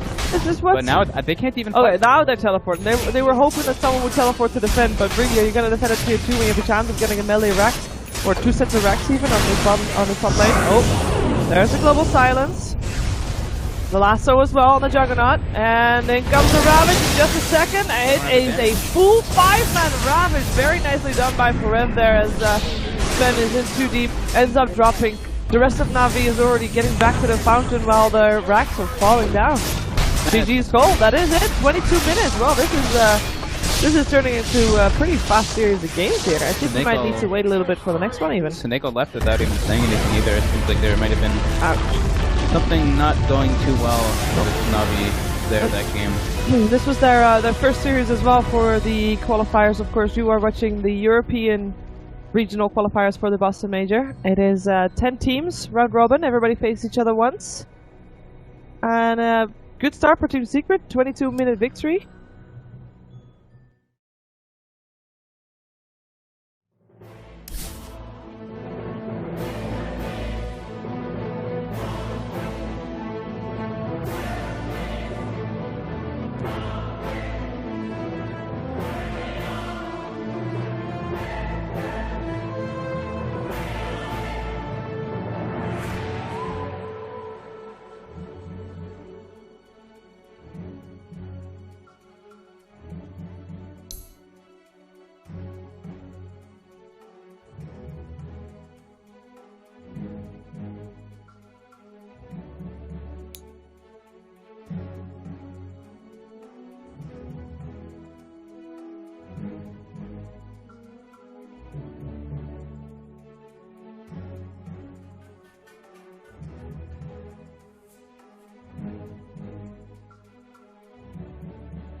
Radiant team, Baron.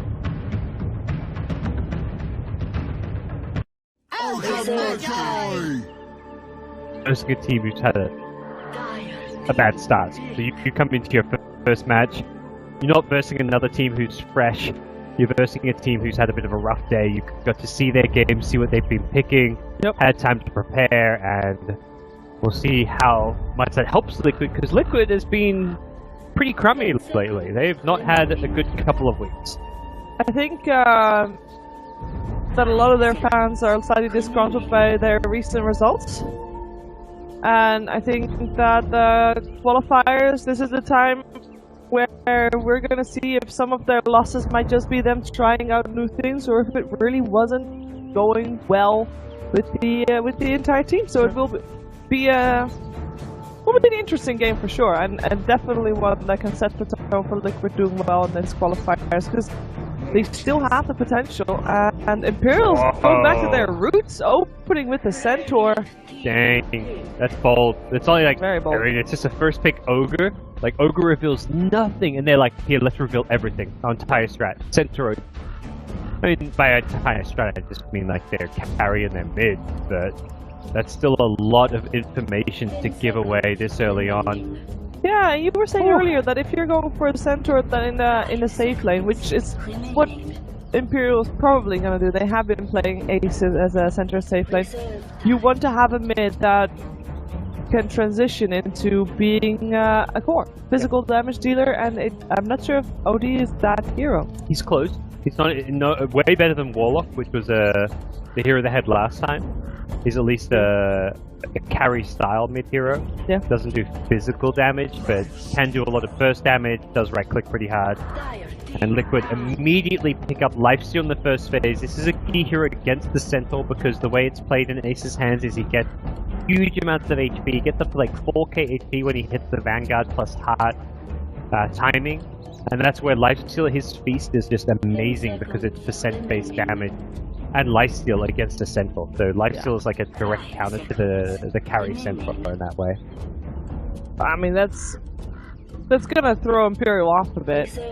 Surely. Yeah, it's also something like in some ways you almost have to think you gotta expect it if you're staging a Centaur. It's also Matu's like top 2, top 3 heroes. So and it's regardless, in this entire meta, the lifestealer has been having a high priority for a lot of teams. Mm-hmm.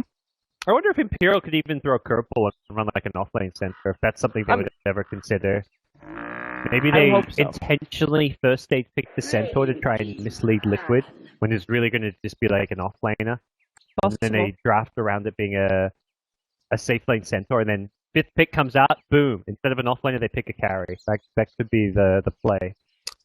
So we still have Sanking in the pool. Yes, Sanking? I mean, yes. That's love. It's kind of weird. It's still like, when you pick OD Centaur first too, there's so many heroes that got ignored. Shadow Demon got ignored. Sanking got ignored. Yeah. Io. Drow. Oh no, Drow got banned. Never mind. So Drow's me. Yeah, Io got ignored. Imperial just picked so peculiarly that often heroes they think that shouldn't be ignored get ignored. Well, we'll see if maybe they still pop up so far. I mean, the Oracle removed from the pool. I don't blame him for that one. It's just an annoying hero to deal with if you're going on someone. You don't want that saved, and especially if you have a lifestealer that has like this key moment when he is in rage. That's the time where you want to do most of your damage. That's the time where you want to fight. Oracle could just use one spell, and during your entire rage, you're not really doing that much. So, good ban. And Razor, I mean, they just want to ban out heroes that are good against OD mid. Yep. Invoker, Razor. Fair enough. Really. So Team Liquid, one of the problems that we've seen from them is that they are going for... First of all, they're going for some unconventional heroes to... they're giving them to Miracle. That's right. And also, Mind Control has been struggling on that offlane a bit. And whether that was due to laning or due to...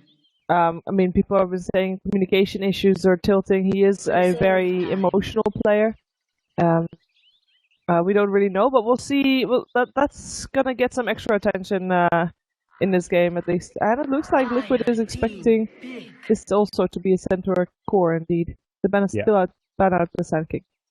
For now, I think it's obviously what your first thought should be is that prepare for a carry Sand King, but by the time you get to that fifth pick, if Imperial pick up 2 supports now, Liquid have to at least consider the possibility of an offlane Centaur. But still, Lifesteal is a good pick even against the offlane Centaur. He's got a very long cast time on the hoof stomp, so you can almost always rage dodge that if you're good at Dota, which Matthew I hear is pretty good at Dota. So Imperial, whether it's a core or an offlane, either way, the Lifesteal is a hero they're going to have to worry about dealing with.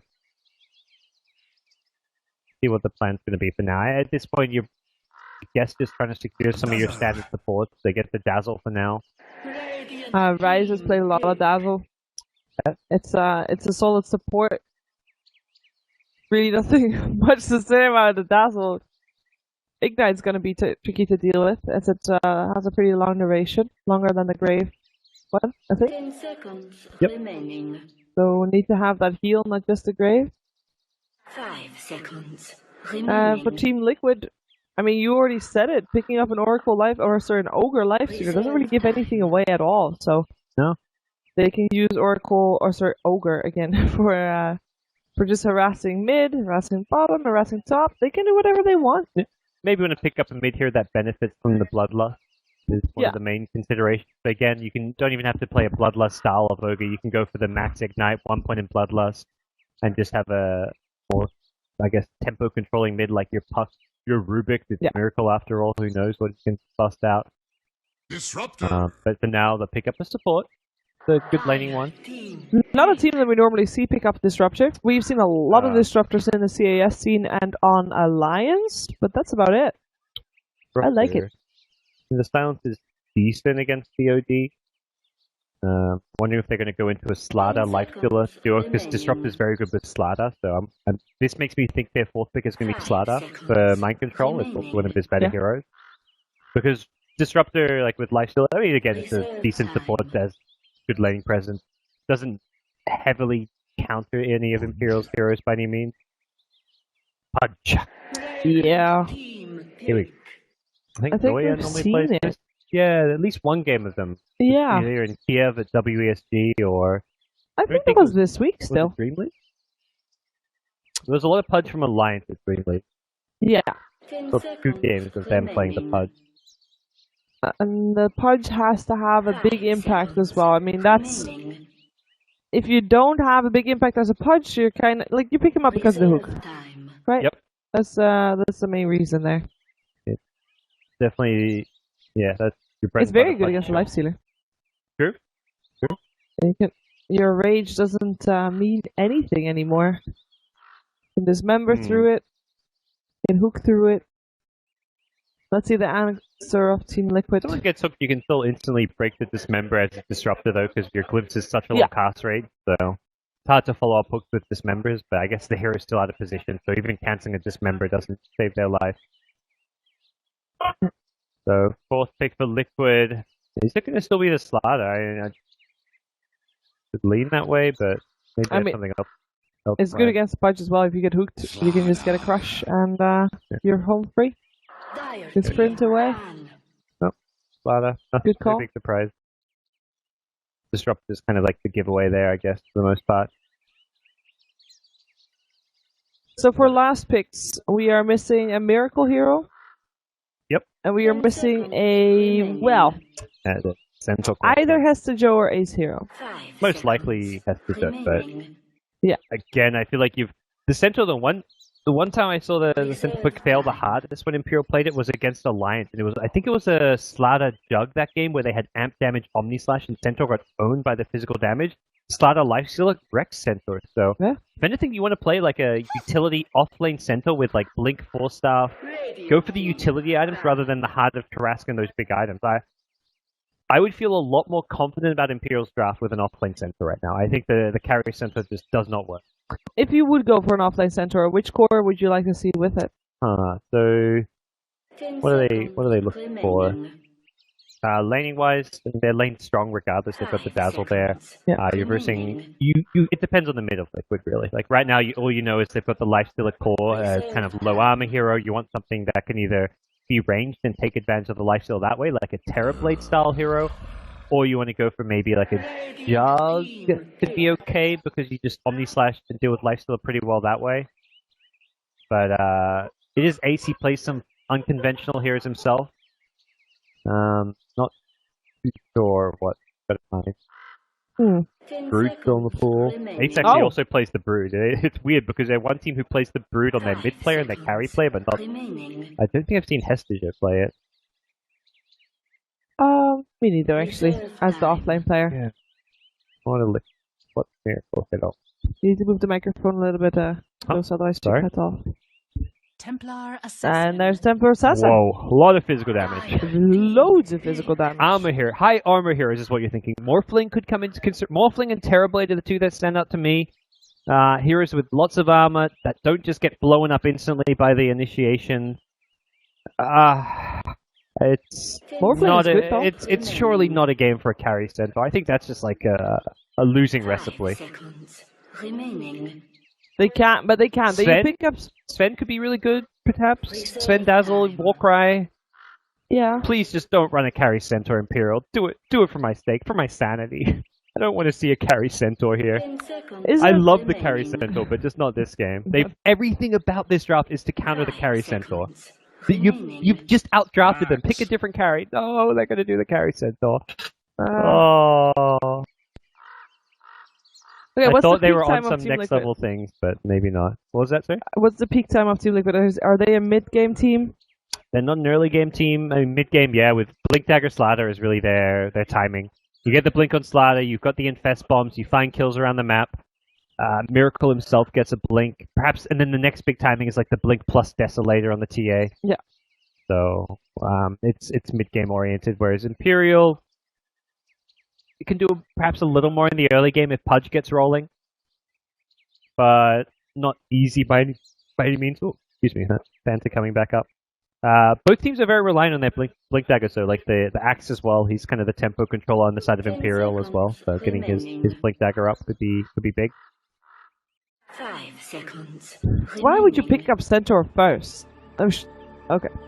Player with the most D wards by 15 minutes. Kuro? Nope. Be Bulba more likely by Bulba or Rise, I guess. Depends which team. We're going for Bulba. Yeah, Bulba's he's a Dota nerd. Total number of trees destroyed. We have no timber saw in the game. What a People great eat question. tango, so it's just gonna be 0 to 50. So 10 heroes, let's say they each go 4 apiece. That's 40. Will it be? It might be over 50 if there's 3 heroes that get 2 sets. But there's no spells that destroy trees. TPs could. TPs could. I feel like the 51 is it's one of the first 2. I don't know which. Well, we're going for this one. We're going for a lot of TPs into trees. Yeah, TPs in the trees. That's like 2 trees on a TP. It is 30 minutes, so yeah, I think 51 is big. 0 to 2 projectiles? Yeah, I guess so. I haven't been wrong with that one yet, I guess. Total number of teleport stuns by 25 minutes. Oh, There's a lot. There's a few disables. I'll leave that one up to you. 1 or 1? We're going for 1. It'd be 0, 1, or 2, I think. Yeah. I don't see it being like 3 plus. I think No. 0 or 1 is the good number to go for. We're going for 1. Okay, got that going for us. Waiting for the teams to give the ready sign. Let's take a look at who's playing what. We have Ace, of course, on his Centaur, Rise on the Dazzle, Axe by Hester Joe, Baby Knight on the OD, and Pudge by Noya. That's everybody on the side of Imperial, and then on the side of Team Liquid, Matuma Man on, as you mentioned, his one of his famous heroes, Lifestealer. Nice set as well. Miracle Templar Assassin, we got Bulba on the Disruptor, Mind Control on the Slardar, and Kuroki on the Ogre Magi. That is everybody, and we are paused, and we do not know why. Toilet. WC. Yep. And they're back. And they're Good back. timing, as we finish our intros. So, Yeah. Probably standard lanes coming out from the two teams. Don't expect anything crazy here. I guess big questions are whether Mind Control even tries to lane or just goes straight jungle with an Iron Talon. I'd almost suggest, given some of his recent games, that he may just go Iron Talon level 1 and say, screw it, I don't want to go to lane. I'd rather just Iron Talon jungle. And on the Imperial side, it's the act whether he actually tries to lane or just goes Iron Talon jungle himself. And that kind of is more a question as to how much help he's going to get. Is Pudge going to be helping the bottom lane? Is Dazzle, or is Dazzle just helping out the top lane? This Pudge was, by the way, he was so fast. Huh? Didn't get scouted out, got this board out. I don't think they'll know it's there because Bulba thinks he cleared the area. Maybe. Well, TP in and get there in time, so. that's pretty nice, nice rotation. Okay. So, for Imperial, I feel like the pressure's on them. In terms of performing. They have to make the Centaur work. We saw it already earlier today where the Centaur was just a big-ass meat shield, but nobody was hitting the shield. Yep, that's kind of what seems to be a trend now with the Centaur pick for them. Like, teams have seen it. It's no longer a surprise. Teams almost want them to play the Centaur in some games, and I mean, if you're Matuma Man, you want to hit the Centaur, it heals you. that's true. If you ever get low, just turn and hit him, but you also just do so much right-click damage to him because of the bonus damage there. Are you going for an entire different item build if you know that there's a Lifestealer in your game if you're a Centaur? Possibly. I feel like... Whoa! It's already 18? It's already 18! Whoa, where are those 18 trees destroyed? How do we see it? I mean, I guess there was some TPs out at level 1, but they wouldn't have killed that many trees. TP went I think here, there's no TP trees there.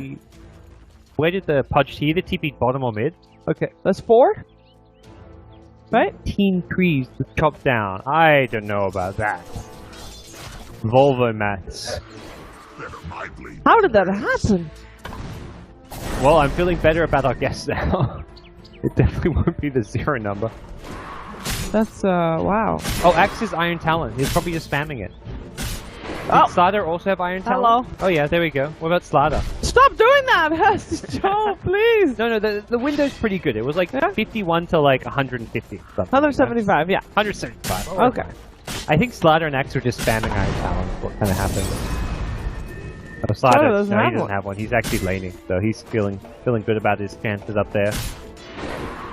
Okay, so they leave the bottom lane open. This means Lifestealer is free farming.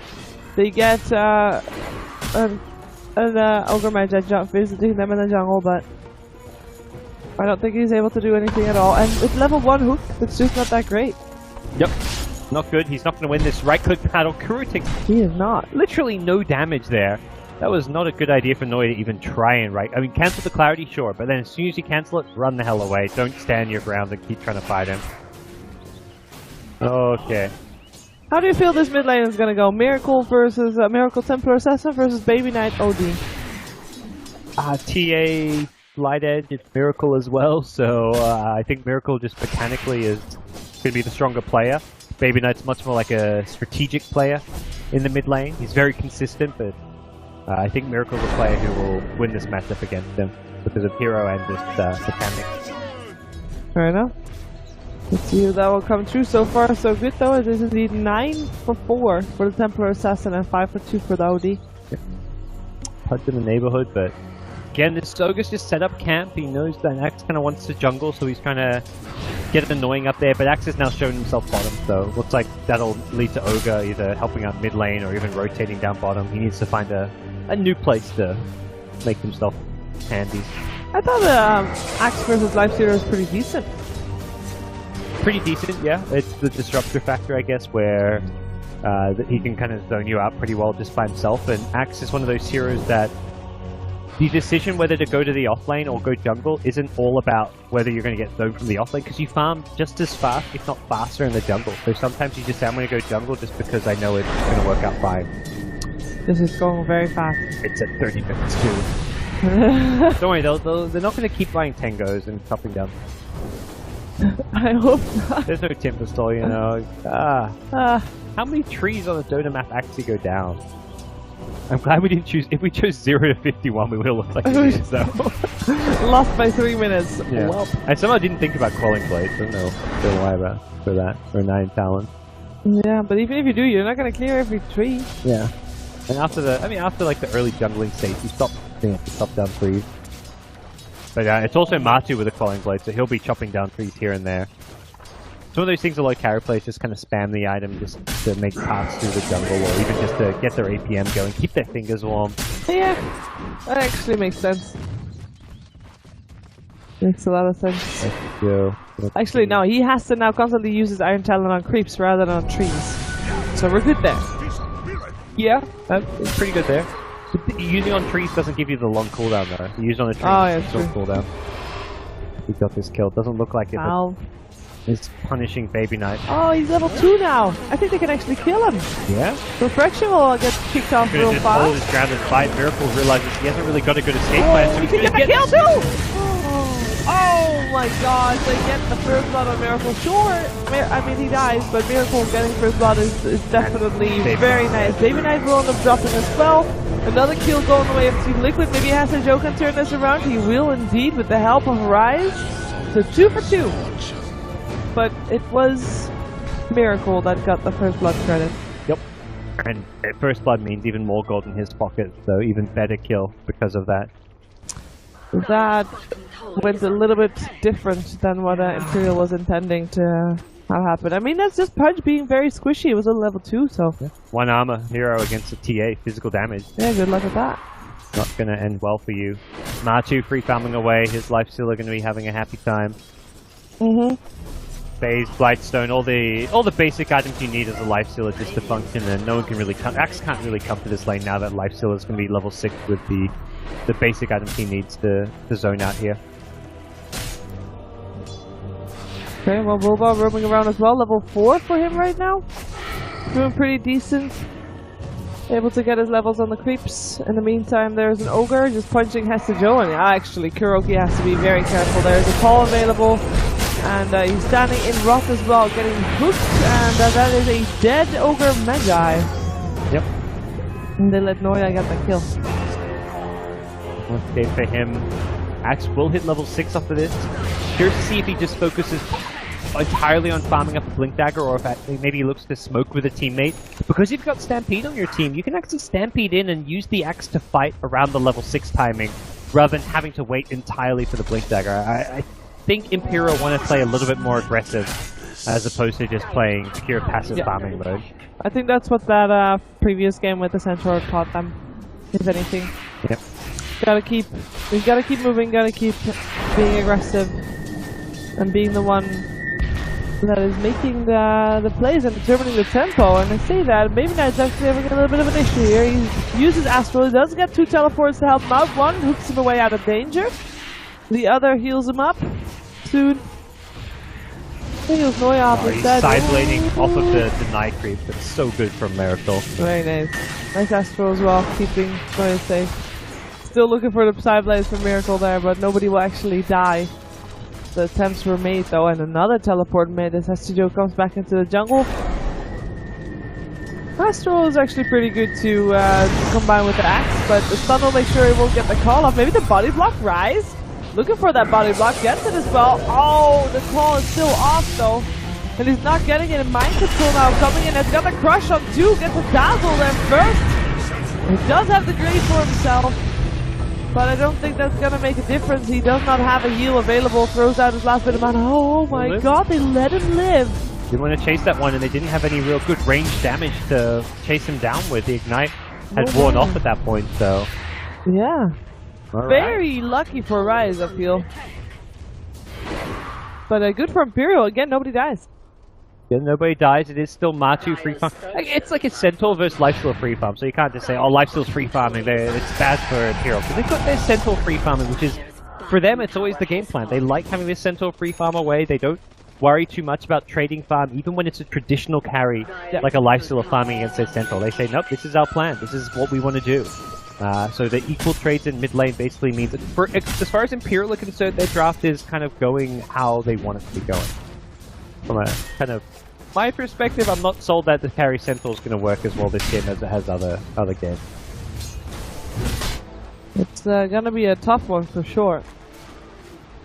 So looking at Imperial, they got that axe, the fairly greedy axe if you put the punch down bottom, but yeah, axe is getting his levels, he is getting his farm, he is focusing on Blink Dagger. What? Kuro got a D-ward. He's winning the D-ward battle. Oh, was that it? Oh, yeah. Oh. You even said Kuro, and I told you to change it. It's okay. I believe Boba's not gonna let me down. Sorry, yeah, we still got time. How long do we have? 15, okay. Oh, 6 minutes. Yeah. Normally you don't expect the melee hero to D-ward. Yeah, normally that is indeed the case, but he has the wards giving Boba the freedom to go for some other items, including the Windlace. They'd know. Baby Knight drew on the minimap. They're very well aware there's two people sitting right next to his tier 1 tower. Nice scan as well from the Radiant. They know that the OD is there. Well, they knew that the OD was there, and then the OD came up with that. Both teams seem to realize exactly what was going on. Yeah, with the Stampede in, they want to go for the Slardar. Mind control. Oh, he gets a crush up before the Centaur does, and that should be enough for him to get out. Oh, fortunate. Unfortunate for Imperial. Unfortunate, but also misexecution. Yeah. You have to pre-cast your stun. So Slider stun has a shorter cast time than Centaurs, but you make up for that by starting your cast before the astral ends. Nice hook, but Bulba will still get a kill from Matu, and Matu thinks about turning to 2, but knows there's a grave, so he's not going to go diving for that. In the meantime, was that all the kills that happened? I guess so. 1 for 1 there. This was just runes picked up. Okay. Miracle. He's gonna find himself maybe in a bit of trouble, but oh, what's he doing? He doesn't have a TP. I guess he still didn't. They didn't think that they see him, which they didn't. So it's all good. 2 towers already down on the side of Imperial. It seems like Team Liquid is doing quite okay on lanes as well. Surely Imperial will feel comfortable with their Centaur Warrunner free farming.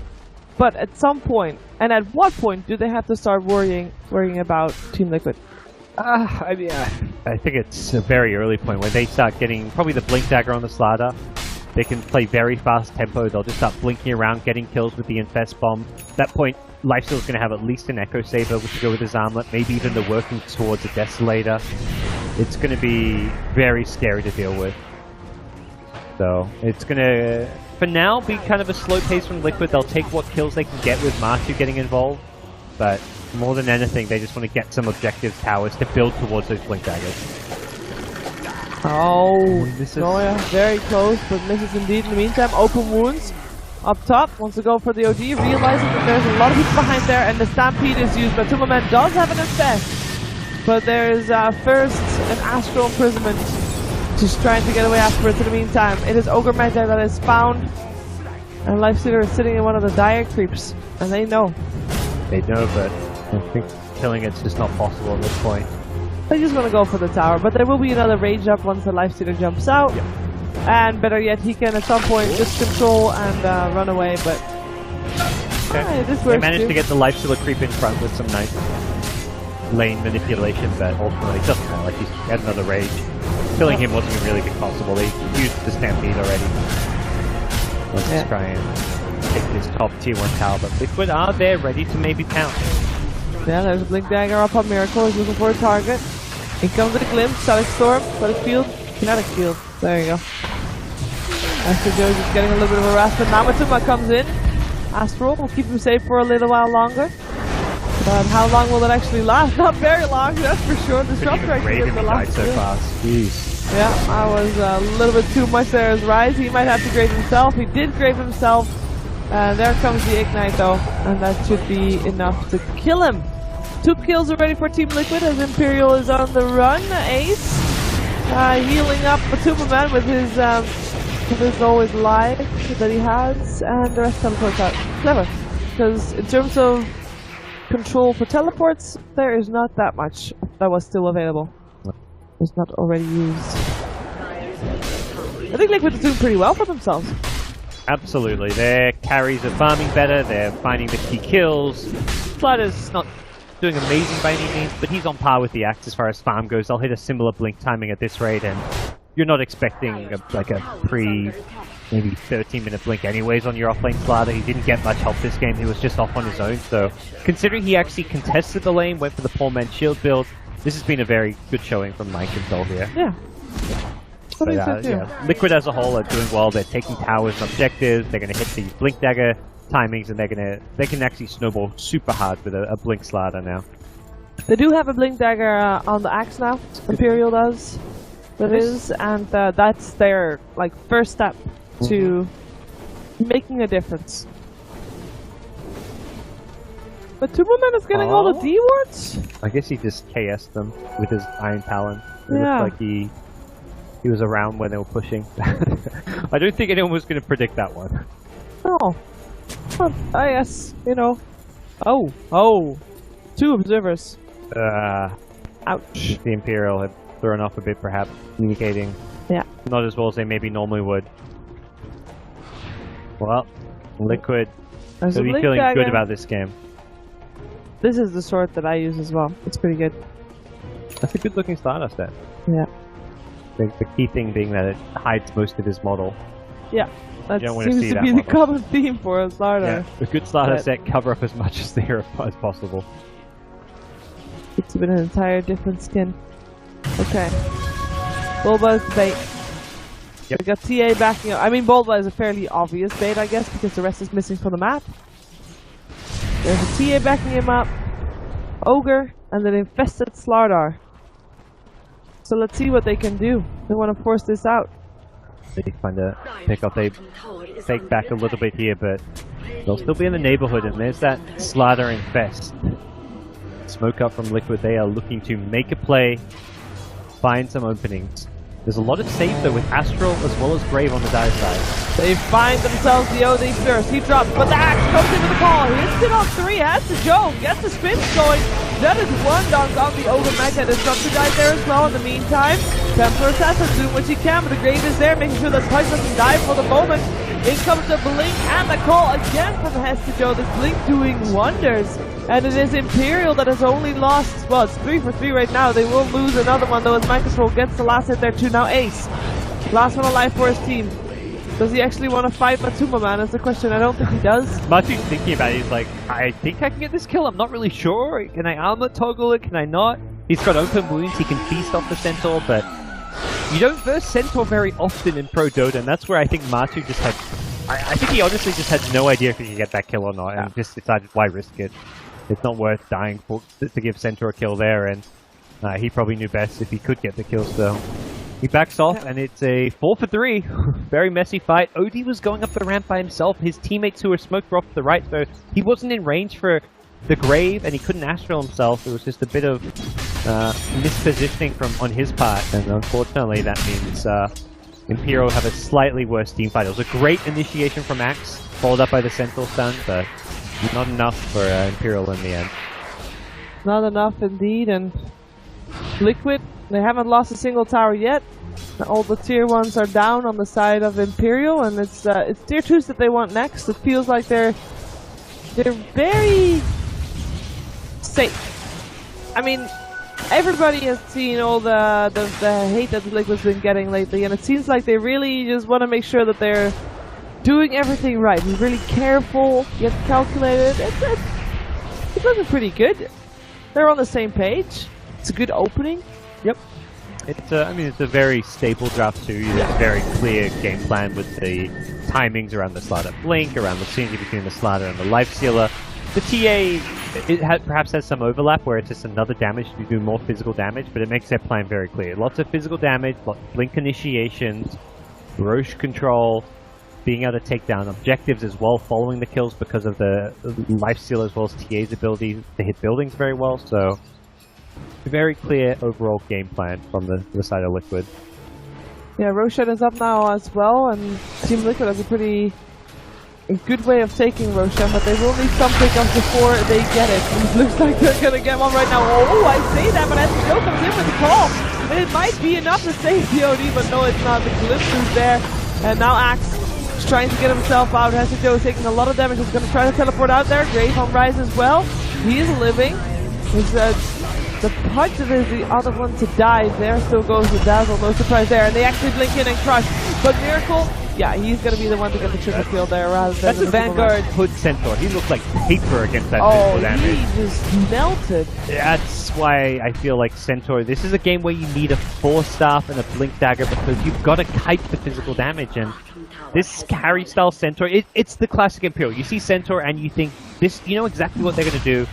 And it's just bloody annoying to deal with. But this is one of those games where it's been hard counted. This draft as a whole just destroys them. And they could have jumped it around with the last pick perhaps, but they chose not to. And the Axe is having some nice calls though. Hester Joe is doing a good job with that, but I mean, that could be a Centaur. It could just be an offlane Centaur initiating fights with a Blink stun instead of the Axe Blink call. It's not as good as an Axe because it's got a bit of a wind up and cast time to it, and it just doesn't have its best follow-up. Yeah, and it doesn't farm as fast, perhaps, either. Yeah, absolutely. So, it wouldn't have been as good of an offlaner, but they could have had a much better overall draft than safe lane farmer, I feel. Picking something, I don't know, again, like I mentioned, the Morphling, the Terrorblade, something with high armor, something that can sustain against the physical damage, or be elusive, survive. Yep, that's all they need to do. Be elusive and survive. That doesn't sound like a winning strategy. I mean, you push lanes. Like, that's what Morphling and Terrorblade, it's like you stay alive, don't get ganked, and push lane. Morphling, I think, would have been like a ideal 5th pick for them, but it's not an Imperial hero. These guys are sticking to their guns, which definitely can respect, and you don't want to suddenly be second-guessing yourself in an important event like a Majors Qualifier, like changing all your stats. Like, you pick that center to be safe lane, stick to it, I guess, was their logic. Yeah. They're just going to make this draft work now. They're going to smoke up and look for their next play, their next maneuver. They're heading down bottom by himself, actually. Has picked up a plate mail, so already we're seeing the change in item build from Ace. Not going in. Normally this is where he goes for the heart. Instead he's picked up a plate mail, so... Needs some armor. He Straight Shivers, I'd say, is probably your best bet. Even the casual plate mail is fine. Oh, they know that there are people there, but this is a hasted Templar Assassin, and in comes the Blink Crush. Doesn't actually hit anybody. Hester Joe looking for a jump in as well. Ace follow up on the Axe, and that is Templar Assassin down, so they can do that. They're just... There was no counter initiation from Liquid right now. I mean, Mind Control had already used his Blink Crush, so that was on cooldown. That was absolutely Miracle's perhaps slight mistake going back in, but now Noyes can make mistakes. Oh, a pretty big one too! This will be one that costs his life. Yeah. 2 for 2, 1 for 1 rather. 2 heroes died, definitely in favor of Imperial though, but it is actually Team Liquid that wants to go in again. In comes the Axe, looking for the call. Nice static storm. Hits up on 2 heroes. We can't really do that much anymore. Now a Man looking for some kills. Almost finds them ahead to Joe. Decides not to chase that down, but the glimpse is there.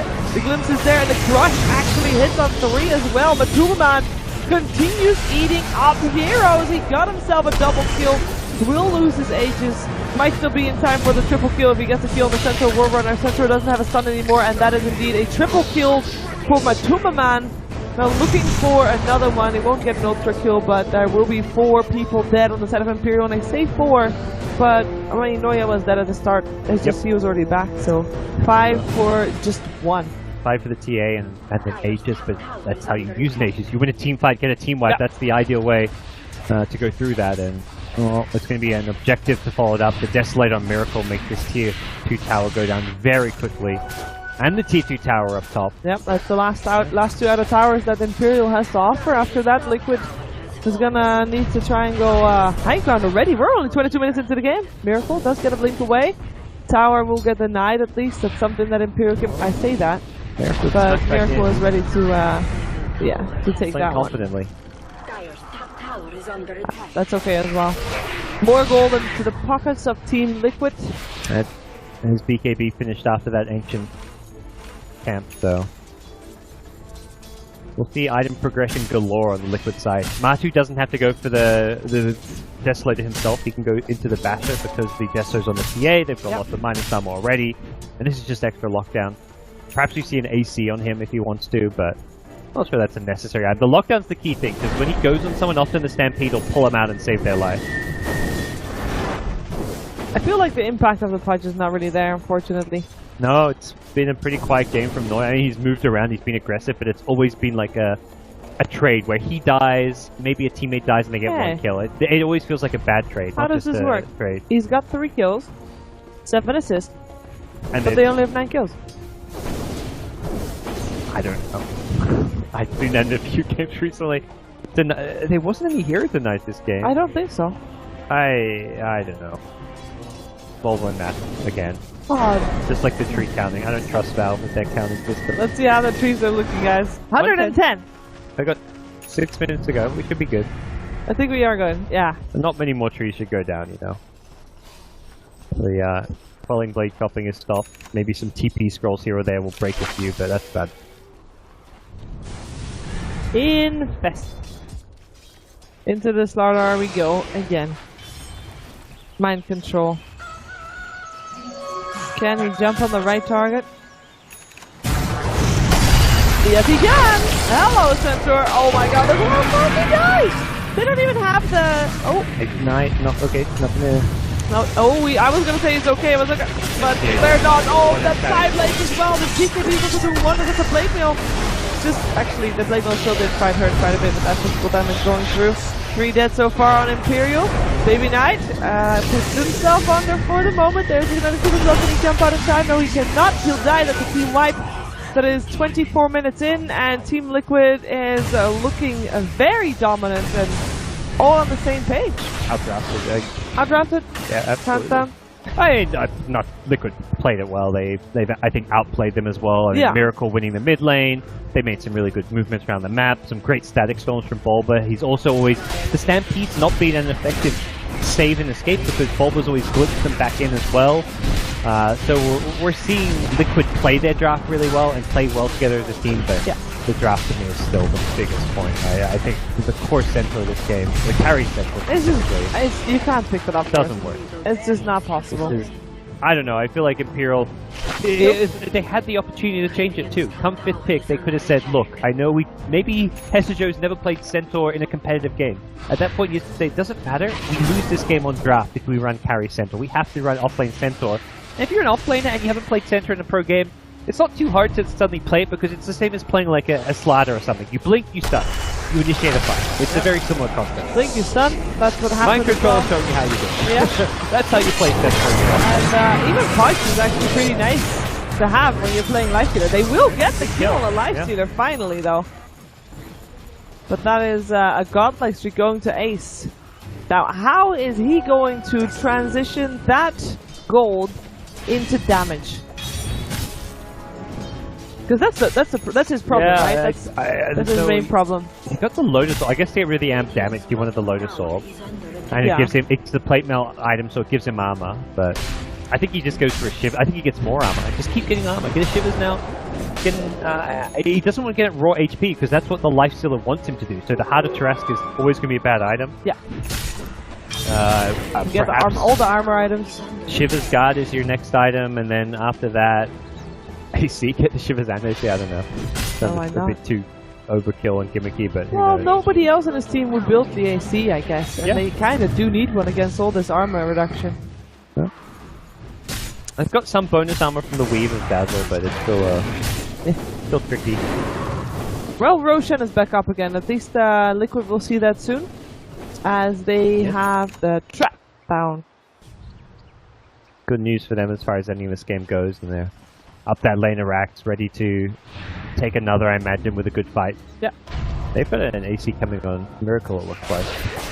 Yep, AC recipe. They do indeed. Centaur, teleporting home. He has to run. He's sitting on 2100 life, but it doesn't really matter how much life he has at this point. He still dies so fast. Like, earlier on, we saw the Lifestealer jump in with the Slardar and one of the supports, and they didn't even have the minus armor, and they almost killed him anyway. Yeah, even with without the amp, the physical damage is easily high enough that killing tanky centaurs and ODs isn't a problem. They're not reliant on the amp damage. The amp damage just means they die perhaps twice as fast, but the difference between killing a hero in a second and a half or 3 seconds. The AC now kicks in, so, well, Imperial, they're kind of faking out, testing the waters around this Roshan. They know it's up. They don't want to go in and get caught. They're hoping that maybe they can catch Liquid inside the pit, but that is not where Liquid are right now. No, and Imperial is kind of showing that they are not anywhere else. Liquid see no one defending mid, so they realize that some kind of weird play's going on where they're about to get smoke wrapped around, or the opponents are at Roshan, and they're going to force them back to base. They force the top lane. They're going to make sure that Imperial cannot go for Roshan and also cannot flank them without coming back to defend. Yep. That is already some teleport there. Axe looking for the blink in. A Miracle. Miracle's already gone though, and actually gets one hit off and blinks out. Yeah, gets blinked out. Gets astraled actually by his teammate. He didn't even blink out. Just gets set up to death. That was a bit unfortunate. And buys back as well, but the rest already GG. It's out. That is not ending well. I think he tried to astral imprison the Templar assassin.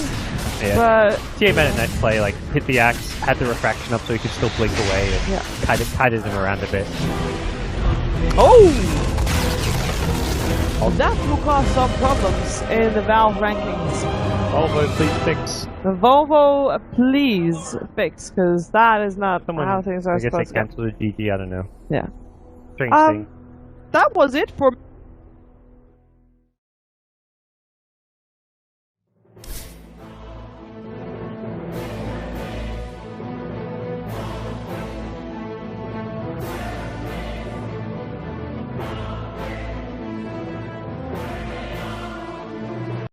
Is that a Jonas Magnus?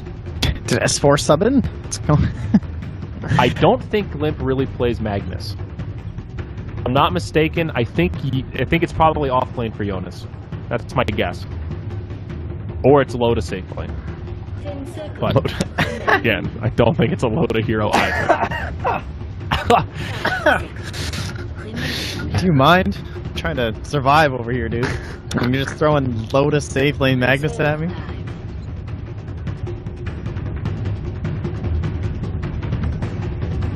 Hey man, they love the safe lane Blink Dagger carriers. I didn't mean to say that so weird, but Blink Dagger carriers. You know? Safe lane Centaur, safe lane Slardar. Magnus fits the bill. That's a Loda hero, dude. You're not wrong, honestly. The mentality's there.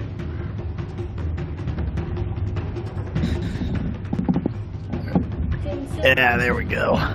Mic stand fully adjusted. Sven stands ready. Okay, this is more normal looking heroes. Magnus Sven, excellent combination. Good damage. Good life. Probably Magnus. Yeah, I really think it's just gonna be mid. I'm sure Limp's just gonna play it. 10 seconds remaining. I think Limp's gonna play Magnus mid. Yeah, I think it's a core Leshrac in the off lane. I think it's a core Leshrac mid, off lane Magnus, and I will bet you a whole Snickers. Reserve time. Okay. That's a good deal. Yep. Sorry. This is serious. Shouldn't be laughing. Hey, they did pudge. Would you look at that? Alrighty. Pudgka. So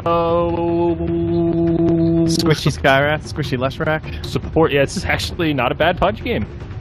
I like it.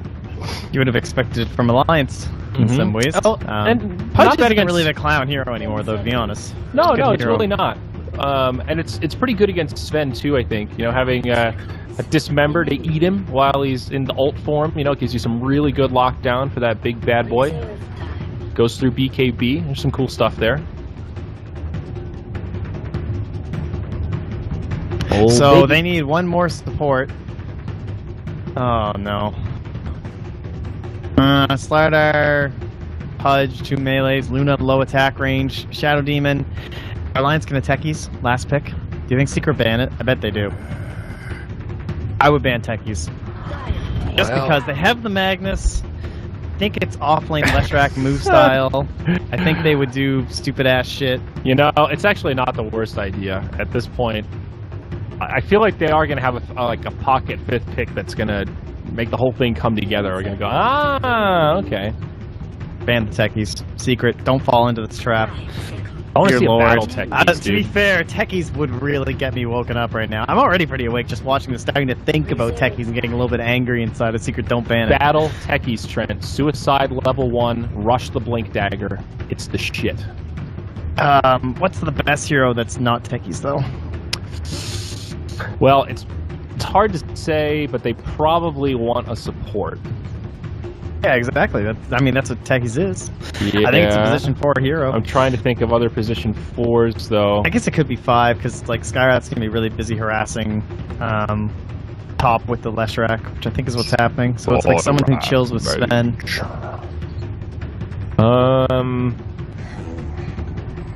Sand King. Okay, I like that. I think Alliance is going to pick somebody that does a lot of magic damage. Like it seems like I'm feeling it, man. They're going to get and go like Roman Quaff or something. I'm going to do some real complexity shit. There's also the distinct possibility that this is just 4 and 5 Leshrac Skyrat. The only reason I say Leshrac core is that I know Moo's been running it a lot, and I assume they still kind of talk between like complexity and shit. And like I maybe also think support Lesh is particularly ass. No, but it's really good with Sven, right? That was like how it started, because you set up with the really long stun time of Hammer. Well, you can't stun a hero to the offlane if they've support Leshrac and Sven. It will die. Yeah. That's the one thing. And then you just roam mid with Leshrac and Skyrath Mage, and you just have a mid lane that can set up. Yeah, I guess it can work. It's just so unreliable, and Lightning is so poopy now. You're basically just a stun. If you don't hit that stun, you're... Like, that combo is cute in lane, but that doesn't win you a game, necessarily. And support Lesh in teamfights is... underwhelming? What does Secret want here, though? Mid laner? Slider. Yeah, I think so. Something mobile? Mid 1 hero. Ember. Ember, yeah, that could work. Flame Guard. Something with a little AoE. Burst it pretty fast, but the silence from Skyrath Mage makes that kind of scary. Yeah, I guess Quaff against Skyrath is Jug mid. scary. It's pretty safe. But then you're jugging to Sven. That's not good. So, this is interesting. So is it a Pili Die Tiny and mid Pudge? I think it's a Forev Tiny. I think it's a mid Luna and a safe lane Slardar. That's what I'm going with. I don't know, Forev plays a lot of Tiny, but maybe they're just going to do more normal stuff. I really don't know. It's kind of odd. It'll probably be Forev Tiny, because he has been playing a lot for Secret. But watching their games is interesting. Dire side, you can do the pull, so he plays it off lane. You can just throw the higher camp into it, pull back the wave. Get that coming out. I think Alliance have the stronger draft. Yeah, Limp's dominating pretty hard. Mid one actually just got creep blocked a little bit there, and Skyrath finds the kill on Shadow Demon. Might be on that one. Sorry. It's just like with aggro, Luna, like if they get the first blood, it can look so much better for the Dire right now. It's just like... Yeah, and I think the other thing is up top, you've got Magnus and Slardar trading evenly. Scary on both sides, but I think for Magnus, his farm early on is a little more delicate. For Slardar, he can reliably get Iron Talon, head into the jungle. We've seen it a lot. Magnus, if he has a good lane, that's usually a sign that he's going to be able to transition into the mid game pretty effectively. He also needs experience, all this kind of stuff. And putting him in the off lane, there's a lot of power on that hero getting this kind of space. So these are 3 lanes now for Alliance that look pretty solid. Yeah, it's nothing better than being versus a melee hero as Magnus. It's fantastic. Yeah. Yo, Jonas is doing some Quelling Blade dropping. Look at this badass. Hold on, That's down bottom. Nice defensive hook from Puppy, keeps MP alive. Yeah, but who cares about that when this guy's like dropping Quelling Blades for last hits? You see what I mean? Like this guy's a player. Why is he dropping his Quelling Blade? Because the damage underneath tower. If he doesn't drop it, then it doesn't sync up right. Yeah, okay. Because he's a boss, guys. Jonas? Jonas has been playing for a pretty long time, man. I remember him vividly from when the first tournament I cast in Han in like 2011. He is kind of an Still OG. trucking. Yeah, man. Oh, look. Pudge denied to a neutral creep. Wow. So I haven't really been paying attention to Puppy, but has he basically just been farming, finishing off his HP pool, buying stuff, and then just rinse and repeat? Uh-oh, Hanskin. Highlight Die going at it. Who wins this duel? Looks like it'll be the Dyer. MP joining the party, but now Loda, he's here. He's got the stun. It's another long sequence. MP out of mana. Hanskin out of mana as well. No? Okay, all right, EGM. Stick charges. EGM finds the stun. He clips him. EGM, what a hero. The Kobolds, though, the true heroes, give him the whips. The real Kobold challenge. Okay, well, another strange sequence that really just ends well for the neutral. This has been a great game for the neutrals. Let's just look at what's going on here. Yeah, how many deaths are there total? 3, 5, 7. So 4 deaths to neutral so far this game. Top lane, Jonas. Uh-oh. Yeah. MP rotation. Rotation comes up. A weird game so far. All right, let's take a look. Overall net worth, Radiant are still super far ahead. What we described in the lanes is still pretty much transpiring. They will rotate now, however, mid lane. Limp takes a combo for mid one, but he's got the Spirit Siphon on. Level 6, no point in the Exorcism. Pretty standard these days. Really not pushing down towers quite this early. Just doubling up on him in last hits, though. Yep. I think that is fairly expected.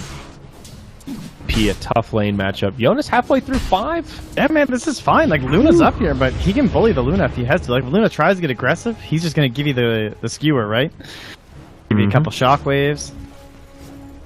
And once he gets RP, Luna can't even come near the wave. This is questionable. Shadow needs to get up here. Also, supports starting to grow a disparity here. Pudge only level 2, Shadow Demon only level 2. Both Radiant supports level 3. Those early levels make all the difference in the world, especially for a hero like Pudge. You know, Hook significantly better as you start to level it up. Rocky stuff for Secret. Were you looking at mid one when you said that, or no? Nope. Just thinking about the mountains. But, you know, I'm in the Rockies after all, man. Come on now. That's true. Yeah. Mid off the mark. Go. No. I mean, was that he's still level 2? Yeah. I'm not even sure that would have been very good. Yeah, come to think, I mean, mid one was behind him, but mid one's still only level 6. I don't know if they can burst down Limp, who also has a haste rune. They definitely can't burst him down with. Yep. No gold for with the infused raindrops. So mid one, again, not getting any last hits here. 500 gold behind the DP. Yo, Jonas is hungry though. He's pissed. He's coming. They see him. Oh, nada. Oh, that's unfortunate. I assume he'll still go Blink first. Leshrac, Skywrath Mage, even DP. I think so. Pretty squishy. Yeah, now it's a really good setup item. It also takes some pressure off the Sven to maybe go for an early Blink Dagger. I mean, Loda's going to go Armlet, probably HOD.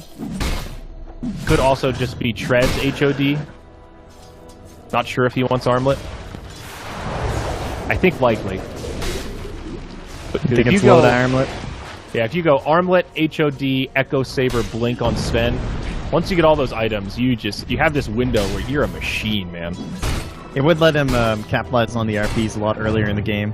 Yeah. By going for the Armlet instead. Like, it's way more early damage than the Echo Saber build. Yeah, I think this is a game where Loda definitely wants to focus on like earlier game items. That's why HOD is so good. EGM down bottom. Yep, gets bursted down. Hanskin nearby. Can't do anything to keep his friend alive, and Frev going to try to chase him down. Slardar, he's slithering. He's got sprint on. Crush on the way, but no. Silence just in time. Now a TP from Jonas, looking for a counter kill. Sprint up in about 1, but it's only level 1. Kill those kobolds. Okay. They have the toss into RP. Or, sorry, into stun. There it is. Into the RP. And Jonas will fall before he can even RP. Hanskin, he does not have any armor. He needs to be careful here. EGM cruising in. That is a level 2 edict. No points in the lightning. He's got the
Fire team done.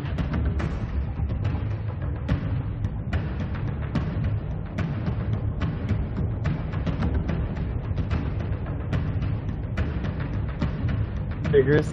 On OkCupid, there's a question that is, how often do you tweet? And like my answer, I feel like I have to put all the time, and like it always gets flagged. It always gets flagged as that like red unacceptable. Like, oh, people didn't like this. Nobody wants to date someone that's into Twitter. I'm like, God fucking damn it.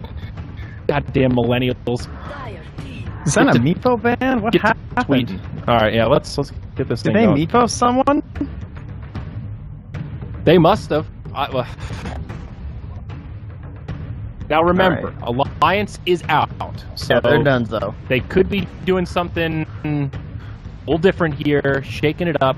10 seconds. Did Secret just beat VP? I actually didn't get the update on that result. Who actually won? No, they VP won. VP With the won. VIO Okay. timing.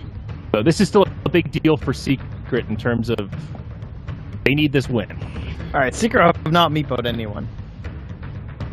But If this is a perhaps... techies ban, and you know, okay, Ricky, these Okay, are yeah, so throw they're kind of bans. clowning. Fire team pick. So they're like banning stuff that opens up more stuff in the beginning if you want to talk about it actually tactically. So it's like the better heroes are still left in the pool.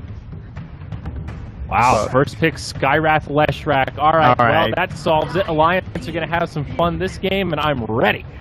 Rev up those engines, baby. Oh, that's so shitty though. I hate this about these group stages. It's stupid.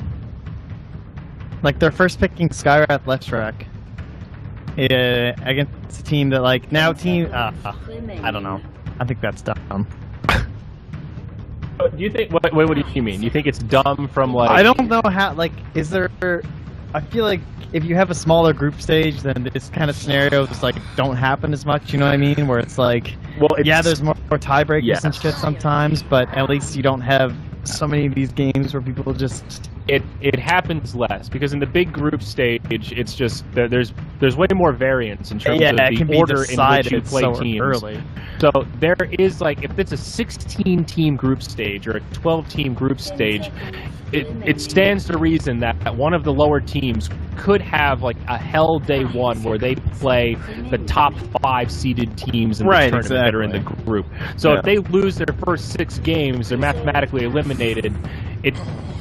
That is definitely mitigated by having more groups of less teams, 100%. It's not totally gone, but it's less of a factor. So I agree with you there. That's one of the drawbacks to this. But the big benefit, Trent, we get to see every team play each other. And when you have 2 That's groups, true. sometimes you don't get to see every matchup. So like most things in life, there's drawbacks and benefits. Yin and yang, if you will. Well, they don't want the Meepo happening. So I suppose at least that's gone. What's left in the pool here first? Secret. I wonder if we'll get like a Forev Tiny. Probably just gonna be Forev Slider, I reckon. Slider is not really a hero that I'm familiar with Secret playing a lot though, now that I think about it, and I'm just looking over their drafts. They have picked a first phase with like Drow before, who's also still in the pool, by the way. So Secret might just go Drow. Yeah, I like the Then Omni again, so Knight might ban. Alliance.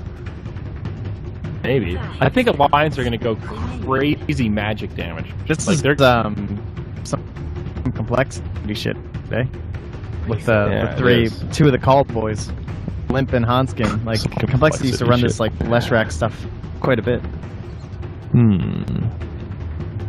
I wonder what the build is on Leshrac right now. Like if it's Limp Lesh mid, for example. I think it's just like Bloodstone Octarine still. No, skill build, I mean. Like, I don't... Oh. Is Lightning good now? I'm not sure. Because the build for a long time when he was broken was it's like all about Lightning and he gets stunned. Edict has a long cast point. It's kind of poopy. Value point, whatever. Lightning is so dumpy right now. Okay, Magnus. Stun, maybe they can find it. Tosses Limp back, hits him with a combo, but he's got raindrops. He'll survive through it. Now mid 1, getting low. 2 more auto attacks, so they should be able to bring him down. He's dead. Now Forev on the other side. Crush, not going to be enough here. Spirit Siphon slowing him down. It's Alliance coming out big. They trade Magnus for 2. Man, nice little trade though. I mean, the Magnus was already like at a decent spot. It's not like he was like way behind and being punished here. His levels are still fine considering he's off lane. Yep, he's already got his arcane boots, minimal losses. Little space up top to NP, but hurts the blink timing on the Tiny a lot too, as well as the Slider for that matter. And also, the two big cores of Alliance are the ones that really benefited. Now the Sven and the DP are the two that are kind of pulling ahead from the rest of the pack, which is also scary. Two heroes that are hard to deal with when they have early momentum, suffice it to say. And well, EGM's about to hit level 6. They have the armlet now done. Loda's ready to fight. I mean, this ain't your farming build. It's true. It's for certain. Yeah, HOD first, definitely more farm-oriented. Armlet Blink, I could be into it. Armlet Blink Echo, something like that. I think, yeah, probably more than likely. Really like the Echo Saber on Sven. But one of the big reasons we were talking about before with, you know, it's interesting though he went Armlet and Max Cleave, which is the farming build, of course. The best of both worlds. Forev, maybe too deep down bottom, dives past the tower, concussive. EGM looking for a potential stun. Come on, Lesh. Ponyboy, he's getting juked. Forev hits him with a stun himself, but now Sven, he's here. He sets it up. Pow! Right in the kisser. Now mid one. Some AoE damage. They'll get the first kill. Puppy, inbound. Oh, the save! Connects on Hanskin. Beautifully done. It's a 2-0 the other way. Alliance. What a player. Looking so good all of a sudden. Great coordination. Hanskin, the hero that mattered there for sure. Yeah. He's about to go his arcane boots too. Keep this push going. It's huge! Huge! It's huge. Yonasan fans getting a little bit of space up top here. Killing some creeps. He's gained about 500 gold up here, just chilling next to a Shadow Demon and Luna. They have Eclipse though, so he needs to be cautious. But look at this. He's like, I got RP. You want to go? Huh? He's good, man. He's ready to rumble. He ain't scared.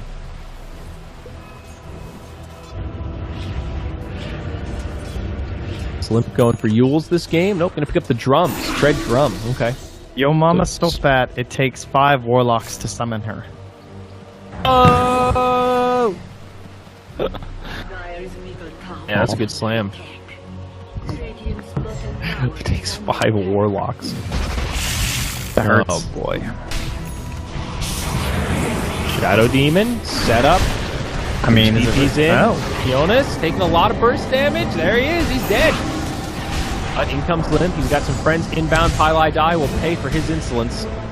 Any more? Nope. MP mid one gonna make it out.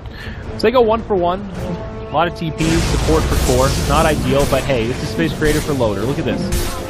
He's loading them up and he's killing them down. Nice big manual stack. No help required. Hey, man. It works. Look at that. They just earn him up. They smoke immediately. He's going Echo Saber. It's like... Pops on the high ground, mid one, good position.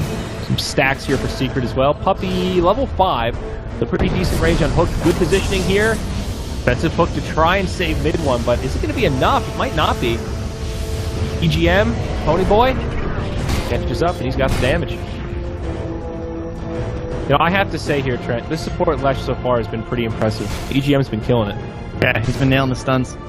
That is the key aspect. Oh, YOLO. No. I half expect them to do it, but I'm not even sure they knew the Luna was there. Obviously, they did. Yeah, well, I mean, they knew that she was still at the tower, I should say. Probably just thought she TP'd out already.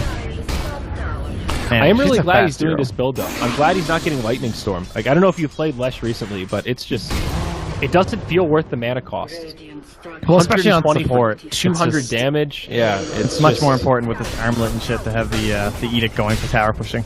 Right, and of course leveling up the stun is great for the bigger radius and all that good stuff. Look how he's holding it though, because he doesn't have that much mana, and like they're already pushing in. They're using the exorcism. This way, like he has mana to actually stun and play in. Support Lesh reminds me a little bit of like a support Wind Ranger. You know, if you're really good at shackles and you can just max shackle and keep landing them, you're probably a bitch in support. Same deal with Lesh. If you can land those stuns, like you're killing it. There's a big if though. Yeah. Well, double tower gold now, pumping on into these guys. Yonasan fan getting up into his Blink Dagger. Blink Dagger picked up on the dire side of the Slardar. And the Tiny, 500 gold away from his own. So their own momentum-based rolling lineup between Slardar and Tiny is behind. Tiny's at 3,800 gold. I mean, he's 300 gold ahead of a Magnus. Game sucks. Tiny got fun. shut down. This is, yeah, it does feel like. I mean, they threw him. That's why I thought it was gonna be off lane, because like they threw him mid, but then the DP comes out and it's like, well, we can't throw our Luna into that. Yeah, So- you have to sacrifice somebody. At least Tiny can still do some burst damage without Pressure farm. on the Loda, but lol. Ferev shows off the Blink Dagger. Puppy shows off that sick creep hook. Barely does damage. This is brutal. Siona's close to Blink. Yeah, 1,700, not too far. Loda, back in Ancients. They have vision of him, doesn't even care. Stun on Ferev, he's dead. Decent last hits, but it's really easily countered if you're expecting it from the side of the lines. You just run up and block the camp. They have good roamers and Leshrac and Skywrath Mage. So you assume now that if they're going to try that kind of cheeky stuff, you want the tri-lane bottom, so you make it support Skywrath Leshrac, I think, for sure. You send the Magnus mid, spend spot, and you pick an offlaner. Or, I mean, or you techies, obviously, but assuming they're not techies. What's our offlane that's left? Void is not that good here. Darkseer's okay. I mean, giant wombo combo, but not the best Iron Shell friends. Do you have any particular offlaners you like? No, Void's banned No, anyway. because it's going to be Magnus off. Oh, it's Jonas, so they can just axe too. Oh, right, sorry, it's Magnus off. Oh, fuck you. It's gonna be Magnus offlane! That's a Snickers, so Montreal's coming, buddy. Looking forward to it. Yeah, I well, love as candy. I already explained to you, there's no Snickers here. Oh, fuck. Alright, I'm gonna bring a Snickers, give it to you so you can give it back to me. Like, you know what? This was a gifted Snickers. Double gifted, in fact. Off-lane Magnus. It is, however, support Leshrac. So we were both right, in a way, in our very own separate ways. Kind of cool. Off-lane Magnus, definitely a little bit risky. I'm excited to see what Jonas does. Like, can Magnus go Iron Talon? Like, I want to say yes. I don't see any reason why he couldn't if the lane is, like, unbearable. I really think they should have just techies once that Tiny got picked. They would have had Pylai die to kill wards. Or rather, to kill mines. That was it. Disappoint me in the Alliance. Come on, man. So you're going to pick... I mean, then again, I'm the one who's flaming them for throwing games. But I mean, if you're going to throw a game with a Meepo ban, you just... So you're going to pick DP again here for number 2? Or what do you have in mind? Oh, yeah, these things. Oh, lol. Yeah, nice one. Smoke kills 0. Magic or pure. 15 denies. A game end. Is that Luna? Who's going to deny a lot? Loda, probably. Because... I could, like, Loda likes to deny Equilibrium. Packet loss. Ooh. Where'd my packet go? 0 to 5. The number 4 is so stupid. It's like almost always 0 to 500 unless you have a PA. I guess Sven is like one of those heroes that could potentially get a massive crit. This one's like kind of dumb. It's almost always 0 until it gets just like kind of random on how long you think the game's going to be. Yeah, these are all kind of stupid, honestly. Are you going to go over 500? Physical damage here will do to another in one hit. Like if this goes yeah, late, I'm going Sven, 750. Okay. I think, yeah, sure, why not? Is this going to be a long game, denies. or are they going to get run over? I'm going to go 0 to 500. I'm staying true to the course. Oh, secret. So, it's not going to be the Ferev Tiny. We don't get the fun stuff. I thought maybe just because the game... Well, I guess it still matters a lot to secret, so they're not really going to be throwing or anything, but it's more normal stuff. Mid on the Tiny. Get the nice levels. Aggro, Tri-Lane, Luna. Alright. Highlight Die Shadow Demon. Tiny headed mid here. Poor man's shield. Interesting. Secret. Hungry for some early aggression. It looks like they won't find too much of it. Yeah. He dancing? Oh, he almost got hooked. With a Slardar next to him, that actually would have been pretty scary. Yeah. Okay. All good. Let's check out these Lesh cosmetics. Let's check it out, EGM. Pretty sick. Highlight die. It's all about that weapon. Do you remember when they added weapons for Lesh? Like, that was a whole man. thing. He used to just I remember have hands. RTZ was like psyched. Oh no, Puppy! They found him in Roche! I mean, he's a Pudge though. Well, then again, he is level 1 hook. Yeah, he's in a little sticky wicket. Highlight dies on his way in. Hanskin. I think they want to chase this. They'll get as much damage as they can. Wow, EGM finds the stun, but nice now hook. the hook from Puppy. This could go the other way. Tower starting to fly through, but Puppy getting low from Hanskin. Now the stun from Turnaround Loda. stun. Highlight die. He will die first. Loda gets the first blood on Sven after that long sequence, and NP Rutro. Those are some stairs. That's going to be another stun. Hanskin, is he going to get these auto attacks off? He's got him! Alright, he's not fine. Trent, go get some more coffee, my friend. Oh, interesting. So What a this weird is the sequence. sports. I mean, with the setup stun from Sven though, like we haven't even had to see that yet. That was just like running down steps and stuff for easy Leshrac stuns. That was also like, you know, first Skywrath Mana Pool Extreme Harass. Like they just took way too much damage there. Puppy tried to be sneaky. They caught him. Oh, that's unfortunate for the Dire. First blood for Loda. Come on, Loader. So, oh yeah, Pudge is just denying. Suicidal. All right. Let's go back to this DP pick, by the way, because I love the Secret Tiny. I think they might have been considering it still, but once you have the DP, it was a smart pick from Alliance because they saw the fact that like they could match this up in any way that they're going to get a win in the mid lane, basically like no matter what with what they do. DP can dominate any melee person or Luna, so they were guaranteed to get something really nice in the mid, either mid Luna or mid Tiny. So Limp's gonna have a good time, gonna help them snowball, and honestly with